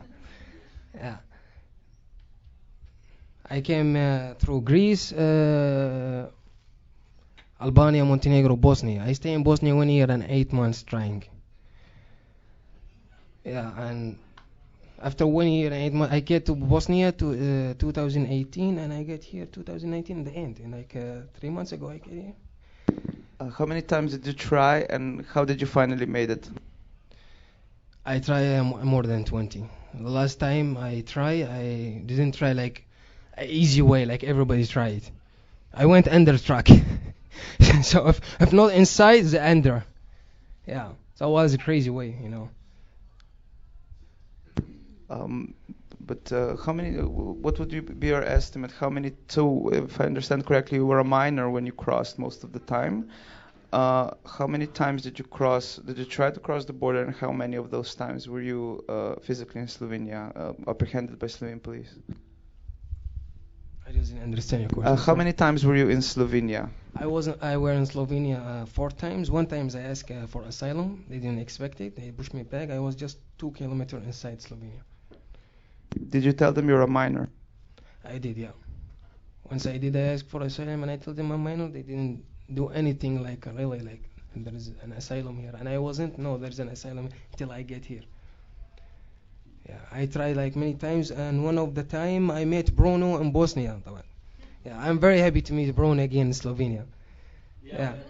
It's an interesting thing because it was yesterday when they told me, no, you're gonna be on the States as well. There is gonna be two of our brothers around, and I say, okay, good. One is Khaled, and I spoke with my friends from running kitchen about Khaled, and many of the volunteers knows Khaled because Khaled, I guess you were in Velika Kladusa quite a long time in the showers, yeah. So many of the volunteers knows about Khaled. And then when I arrived and I was meeting the other person, and he was the other person, and I said, I was the one that he met me. How long ago? It's like, I don't know, maybe 7 months or something. I was with a broken leg. I was walking for 7 nights and I couldn't make it. So they sent me back to Kladusha. Police catch me. They break my phone. He gave me a new phone and stuff. He gave me all packet. Yeah, just to go on the mountain, for very really long lucky. time. Normally there is no phones for everyone when you feel Yeah. but he was pushed back in the best moment, unfortunately. I was in this time I was trying like 17 times, yeah, something like that. Like, yeah. Yeah, but this, as as a group, what we are, and normally we meet them in the borders, and we always have this feeling that at the end, doesn't matter if you put fences, if you put police, if you beat them, doesn't matter what you do, they will cross.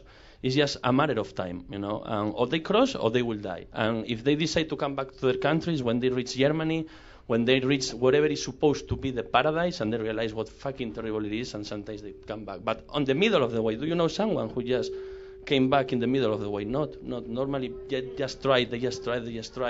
So we are seeing all this amount of police, investment, like bringing 3 people in one car, 150 kilometers to the border. They will cross the next day, or if not the next day. So yeah, all this amount of money spent in borders in all of these things is just creating another kind of businesses that we can see who is the benefit of these businesses, no? But doesn't matter. You will cross, no? It is. I did it. Yeah, no. I did it. Yeah.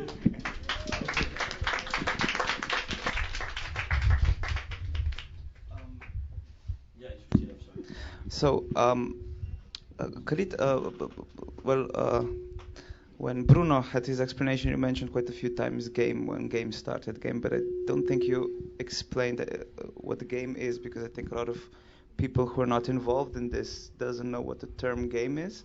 So maybe, Khalid, can you explain when they say that you go for game, what does game stand for? The game is the people play match. So sometimes they survive, some people, sometimes they cannot succeed, they push him back. That is why they calling game. It's a game of chance and options. Milena, I would have one question when you said, and for you too as well, that you said, Bruno, you mentioned that you haven't seen any people who would stop in the middle of the way and just sort of give up. IOM is advertising quite heavily their voluntary return and repatriation program. Do you have any information on the success of this program? And my question to you, okay, first. In the Balkans, especially in Croatia, because the program is in place there, IOM stands for like the useless organization in the planet. Basically, they're worse than UNHCR. In terms of real support towards refugees, you cannot expect anything from them, and people know this. But then you have this cynical moment. After 5 years of people being in our country, asking for any sort of support, legal support, stuff IOM could actually provide, then a few months ago, inside the camp, which is like a camp of misery, where people are staying for over 2 years waiting for their asylum claim to be resolved. And there is never more than 300 people there. I mean, this can be resolved within a month. Posters appeared. IOM offering free return back to their home countries. The success rate of this program is rather low in our countries because, of course, nobody wants to go home. The ones who accept it are the ones that are so angry, so desperate, and so disillusioned about this idea that EU will welcome them with open hands that they prefer. We had one family from Iraq who literally told us, we prefer to go back and die than to be humiliated here one more day. This happened 2 years ago. This family came to ask their support to go back to Iraq. They said, sorry, it's not in our budget line for this month. So they actually found money to return. We drove them to the airport. It was one of the saddest moments we had. This family contacted us yesterday, saying that they're in Slavonski Brod in Croatia again. This morning we learned that they're in Bihać, pushed back. They were in police station in Slavonski Brod. So I think this also says a lot about the motives of people who return and their persistence when they recover a bit to seek safety somewhere else. Maybe to clarify, IOM is International Organization for Migration.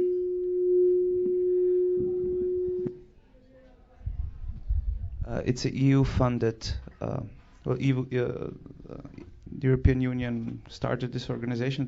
First it was sort of monitoring organization, but now it grew exponentially and it sort of manages, I think they call it migration manages migration flows in Northern Africa and in Bosnia. And then it's, that's a whole different story. But my question for you guys would be, so Khalid, you've been on the road for 6 years. I guess this is your 7th year. And you for 3 years. Have you guys been ever, like in all the things that you've been through, have you ever been, nah, I just want to go home?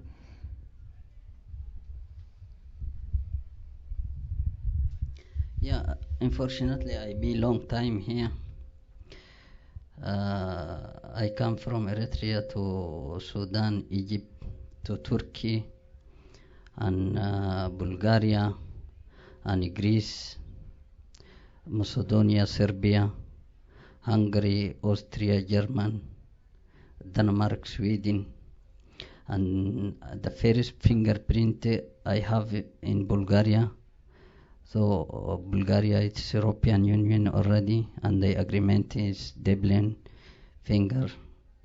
They deport me back from Sweden 2016, January, I think. And I've been there 3 years.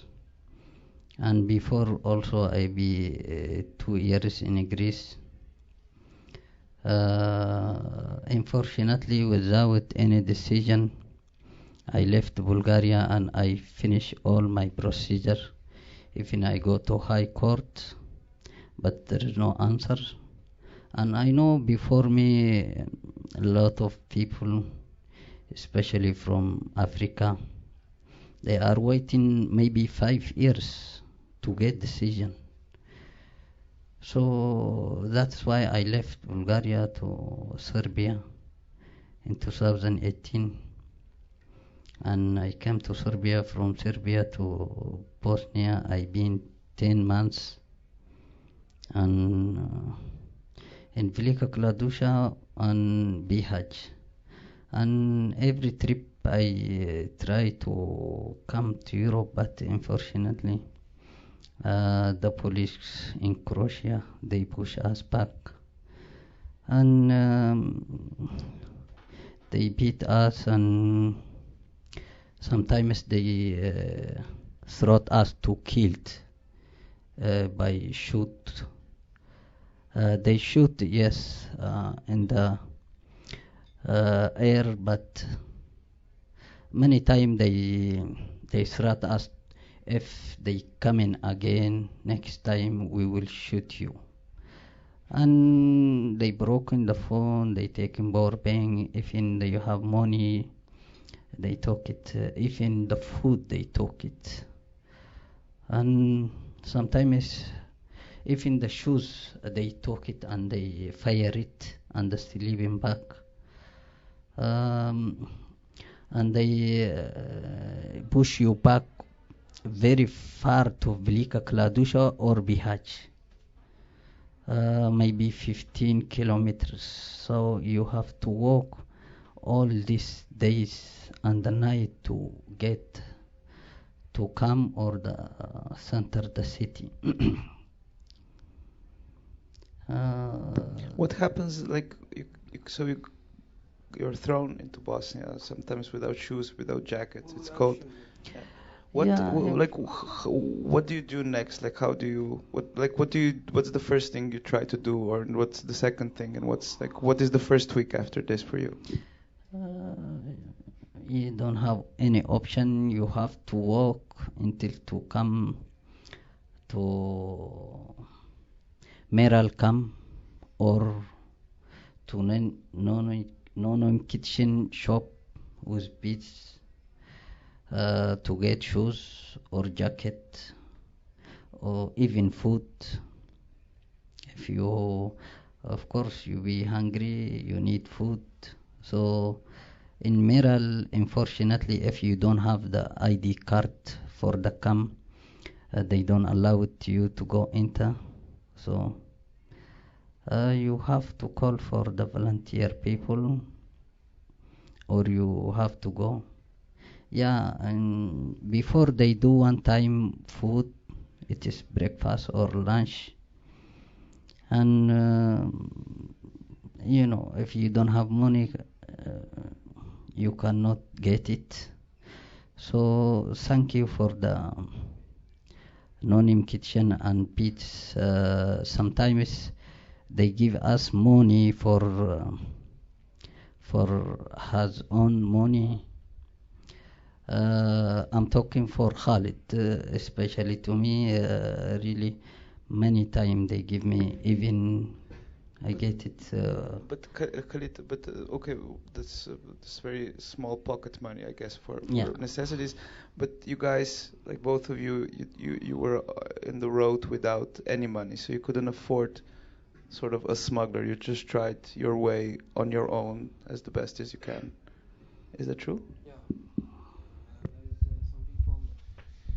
Some people coming from Turkey to here with smugglers, but some people no, they don't have money, they just walk. I came from Greece to Bosnia walking, from Greece to Slovenia.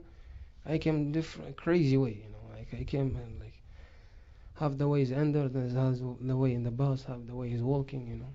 Every, you know, whatever you can use, you know. But I want to mention that in Kladusha, when they were catching the police and sending us back to Kladusha, we were on the top of the hill, you know, and they send you to go down, you know, there's one go down, you go without shoes, without clothing, without nothing, with smashing phone, with no shoes, no attend, nothing, you know, even they just give us back, you know, it's throwing sometimes, firing the thing, whatever you have, you know, we have like 24 kilometers to Kladusha. Oh my fucking God, how are we gonna do it?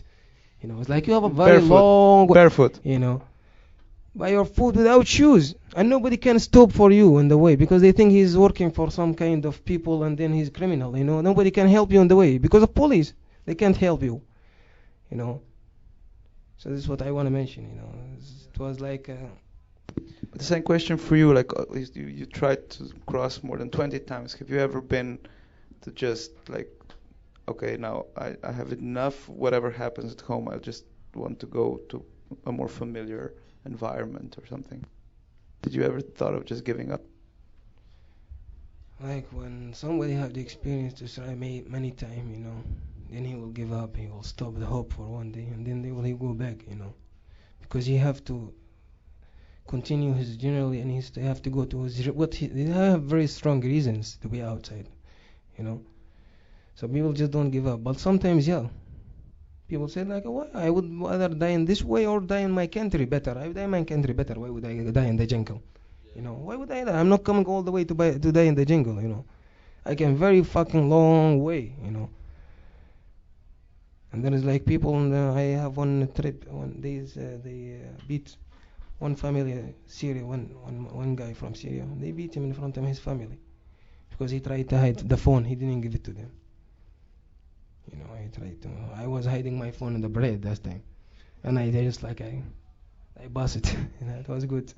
Yeah, I try like, you know, when you try many times, you have experience, and it's really hard experience with the Croatia police. They are like stopping like this. You know, wherever you go, station to the border to the jungle, they are everywhere. You know, they have one job just to catch you. And most of them, there was the international police also. There was not only Croatia. Frontex police. Frontex. Yes. How are they like? How are they like personally compared to Croatia? They look different, and they are not much. If they come forward, they can control everything. They were like very special. Any threats or violence from Frontex police? Sometimes yeah, sometimes no. Depends which people you meet. But there are really violent people. They beat many people up. I mean, I see it by eyes. You know.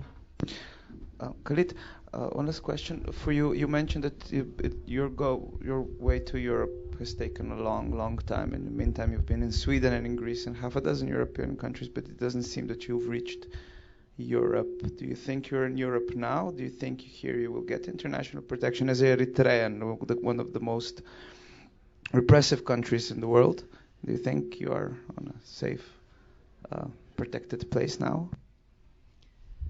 Unfortunately, in the last day for the year, 5 people they get rejection from Eritrea in Kotnikova camp, and the first 2 weeks in the year they get also 4 people again. We are around 20 people Eritrean. And the first time we come here, they explain us to get like every country. Slovenia it is European Union. Slovenia it is Schengen. Slovenia it is giving the protection for many people, many countries risk for the people to don't bring him back. And we listen this lie, unfortunately, for the beach employer, and they say us you have the full protection, and also you have lawyer to defend for us, but unfortunately there is no lawyer. Now 9 people they get negative, but nobody defend for him, and PTs they make appeal to them, and they give him number phone for the lawyer, but there is no lawyer. How you contact? You contact with the phone. You cannot see the lawyer. Lawyer it is angel or what, I don't know. So this is happen for us, and I don't know, maybe they continue to finish all the people to get rejection, and they let you to make appeal again, and they talk a long time like before. And the people they come in before me here 1 year and 4-5 months, some of them 6 months, and they get rejection after long time. Now you make appeal to get also decision, maybe negative after 2 years, and there is no time limited to go to court. So just everything in clearly. Unfortunately, that's happened. As I understand, all the negative decisions are based on a report that the conditions in Eritrea are improving. I think on some certain aspects, you are one step above North Korea now, not below North Korea. So I guess this means that the conditions are improving. But will you do you think you will? So there's a fair chance that if you appeal, that the court will overrule the decision. But will you, if you get a negative, or will your countrymen that got the negative, will they stay to see this decision, or what are your thoughts? Or would you rather try to be illegally in France or somewhere else than to wait, maybe, if on the mercy of this system? I cannot take this decision now. I'm waiting to decision my international protection. Maybe after, I don't know. I can stay or I can leave. I'm not thinking for this now. Just maybe in the future. It wasn't a fair question, but I wish you do. But by the way, I have two more questions, very short questions. Milena mentioned that in Croatia, asylum seekers get 13 euros per month. So people who are still waiting on the decision to get asylum, how much money do you get here? If 18. 18. Yeah. So we're 5 euros better than Yeah. Croatia. Okay. And one more question: where were you last Easter? Last Easter, I am in Rivinica. So the police, they deport me. Also in Rivinica, the police, they lay us. We asked for the international protection, and they said, okay. They make fingerprint, and they call translation for us, and we make interview. And they said, okay, we will take you to Ljubljana to come, but we stay 1 day in the jail, and the next days they deport us to Croatia. Milena mentioned before that that Croatian authorities still say this is fake news, and this is the consensus in Slovenia as well, though it was quite accepted by the media that this is happening. The official government line is that this is not happening, that these are just lies and misinterpretations. It's very hard to have hundreds and hundreds of people to have very coherent and the same stories and know about Ribnica and other small villages. Okay, just one more last question to Hamza. Hamza, would you?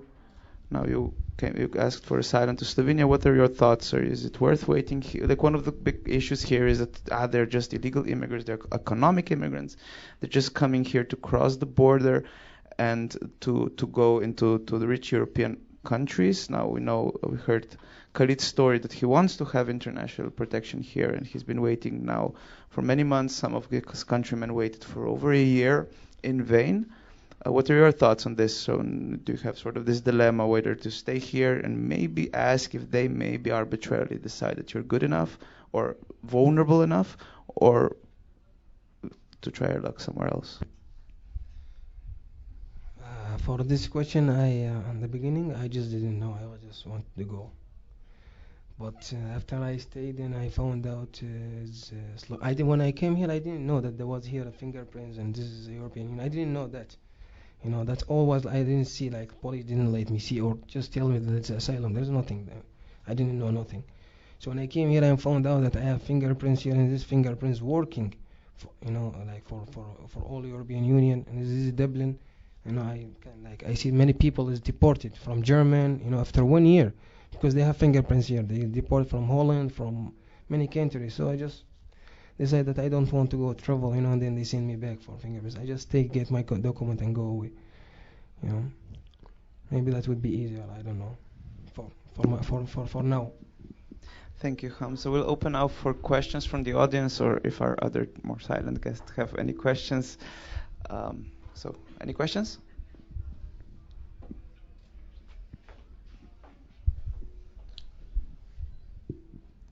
I have a question. I have a question for you, Milena. Now Croatia has a new president.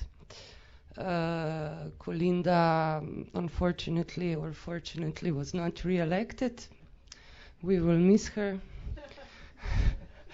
I was watching some, these discussions before the election, and my question is, was migration part of the presidential debate in Croatia?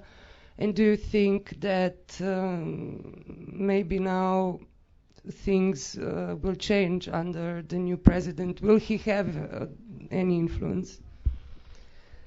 Presidential role in Croatia is quite limited. But the only two things that are actually in his domain of work are control of the military and foreign affairs. So if you remember the part of our recent history when the route was open, that was during the term of Zoran Milanović, our now president. He was the prime minister back then. And he was basically insisting on keeping the borders open. He even played a weird ping pong with Slovenia when Slovenia briefly crossed the border, and then Croatian Ministry of Interior basically directed people to go through the river into Slovenian soil in order to force your country to open the borders again. We can have different thoughts about this specific decision.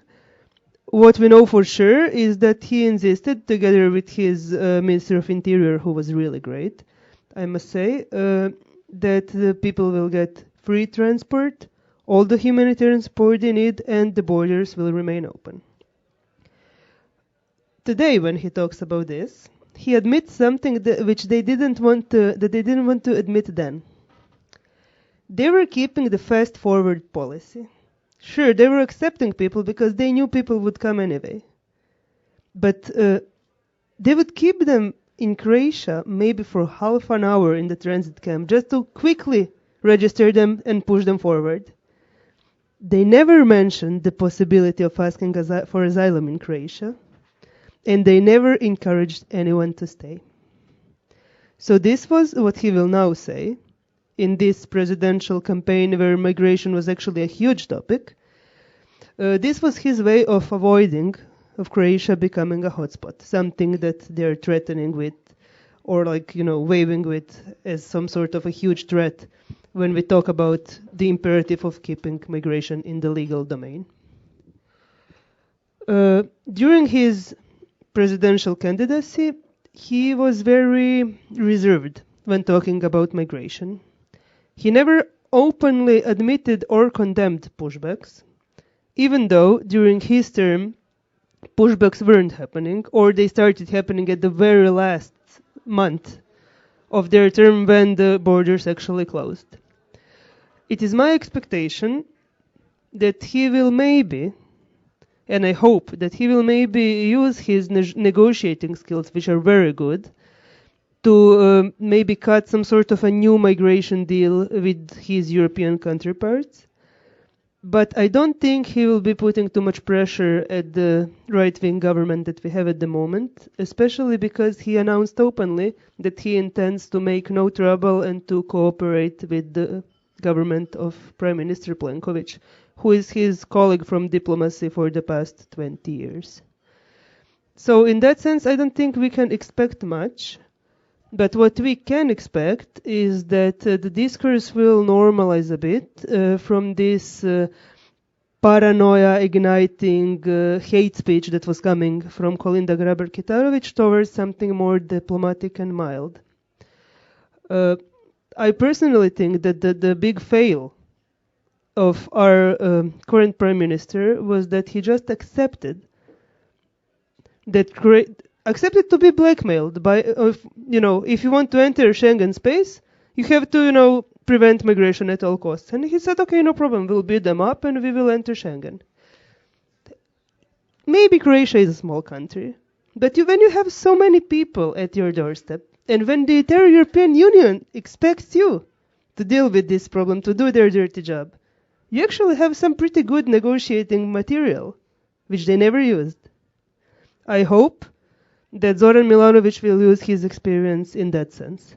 But we cannot expect some immediate results, unfortunately. Any more questions? Maybe I can continue on this point. I watched the Libe committee hearing in full, but what was interesting for me was the contrast. Okay, so you have the Greens, the Social Democrats, and the United Left, who did things with testimonies that you showed in the video, but there was another proportion of MPs, far right, or even just People's Party conservatives, and their narrative was equally condemning to Croatia, but a completely different angle. It was that the Croatian border is too porous, that too many people are crossing, that the majority, I think one MP said, majority of migrants that come to Germany come to Croatia, and when will you do something this? And I think they mentioned, when will you build a fence with Bosnia? And it's worth noting that in Bosnia at the moment there's around 7,000 people. Just like we could put them all in Tivoli and we'll be okay. What are your thoughts on that? Yeah, to be very blunt, I mean, Croatia is now at the worst possible position where you have to do the dirty job and eat shit on both sides. So, the right wing will say, you're letting people in. The left will say, you're, disrespecting human rights. And both is true, actually.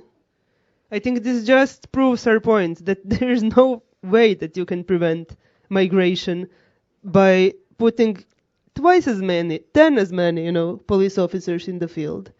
And even talking from the perspective of security, which is like a big, keyword that always emerges, especially in the right circles, when you talk about, the migration issues.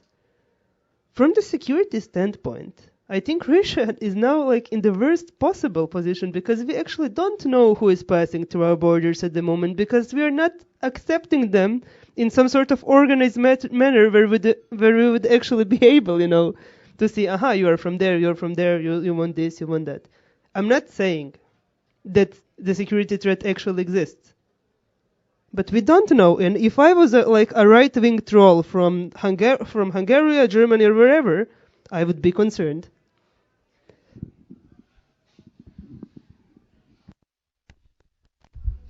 Yeah. Sorry, but it's some pauses kablom. Can you? It's because of the stream. Zaradi streama je, veš. Yeah, sorry, but.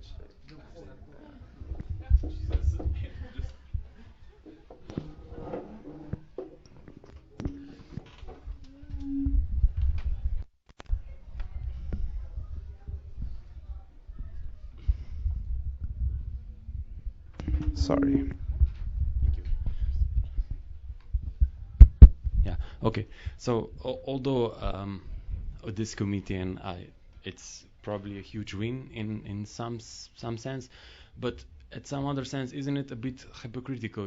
Because they point out these pictures and they say, oh, the Croatian police, when will you stop doing this? But at the same time, they're pouring tens of millions into this, And I have this, like you mentioned, this vision that we are doing the dirty job, and it's not an excuse because we should reject this, but still, I feel uncomfortable them just pointing this perspective of you're beating the people, but at the same time we are the one. I mean, the European Union is the one that is hugely funding this because the Croatian police, as far as I know, it's at this point really have high technology and actually can see almost everybody everywhere. This is basically the only point where I actually agreed with our Minister of Interior when he was in the Libya and when he realized that there is no way, to respond to these very open allegations which were actually rooted in some data that was collected. So he couldn't dismiss it anymore as unverifiable NGO reports. Then he just switched the narrative and he said, and which is completely true, yes, but the dogs that you're mentioning, this was EU funded. Border surveillance equipment, this was EU funded. And by the way, these people don't intend to stay in Zagreb. Okay, some of them do.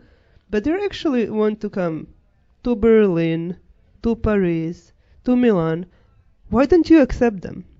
And then you could feel the change of atmosphere in that room. And I completely agree with you. Because what is happening now in Hungary, what is happening in Croatia, what is happening in Bulgaria or Romania, which are out of the scope, but actually the same things are happening there. This is the result of European policy. Nobody is doing this on their own. So I think the real address that we need to go to, and the root, one of the biggest roots of the problem, are actually in the European Commission, not in Zagreb or in Budapest. And this is why we are now focusing our advocacy efforts more to Strasbourg, to Brussels, to real decision-making places, especially because you see really interesting things you hear when you talk to people off the record. For example, some highly ranked people from the Ministry of Interior or from the Ministry of Foreign Affairs. When we have a public debate, they will tell me, yes, you're spreading fake news. But when the cameras switch off, then they will tell me, you cannot imagine the pressure coming from the European Commission. And then, when there was the debate about Croatian entry to Schengen area, European Commission gave a technical green light. And when they were asked about the lack of independent border monitoring, they openly lied in front of European Parliament by saying there is independent monitoring in place, which is funded by European money. 300,000 euros were given to Croatian state, and they said that implementing partners for this independent border monitoring were UNHCR and Croatian Law Center. We knew this was not true. We sent several questions to all of the relevant addresses, and it led to this. A few days ago, the central UNHCR office in Geneva wrote a letter to European Commission saying that this was basically fake news and asking them to clarify this to the members of Libe Committee as well. So it is quite, to make a long story short, as we say in Croatia, the fish stinks from her head. So I think most of these issues need to be addressed at the Commission, not Croatian or Hungarian government.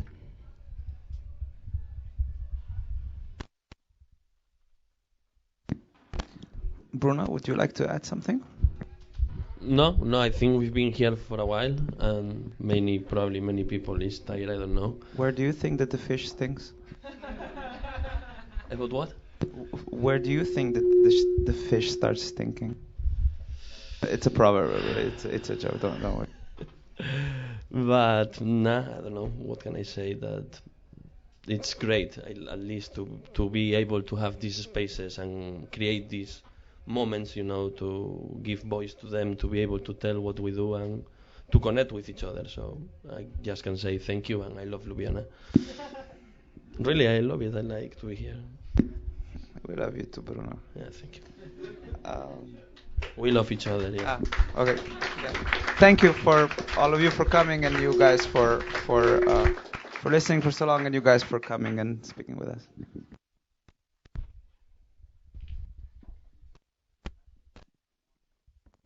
Okay, everybody, thank you for bearing with us. But please don't go home. The party just started, because we are going to have a nice concert now in about 15-20 minutes. So welcome. We will put the chairs away so we can do a little bit of dancing as well.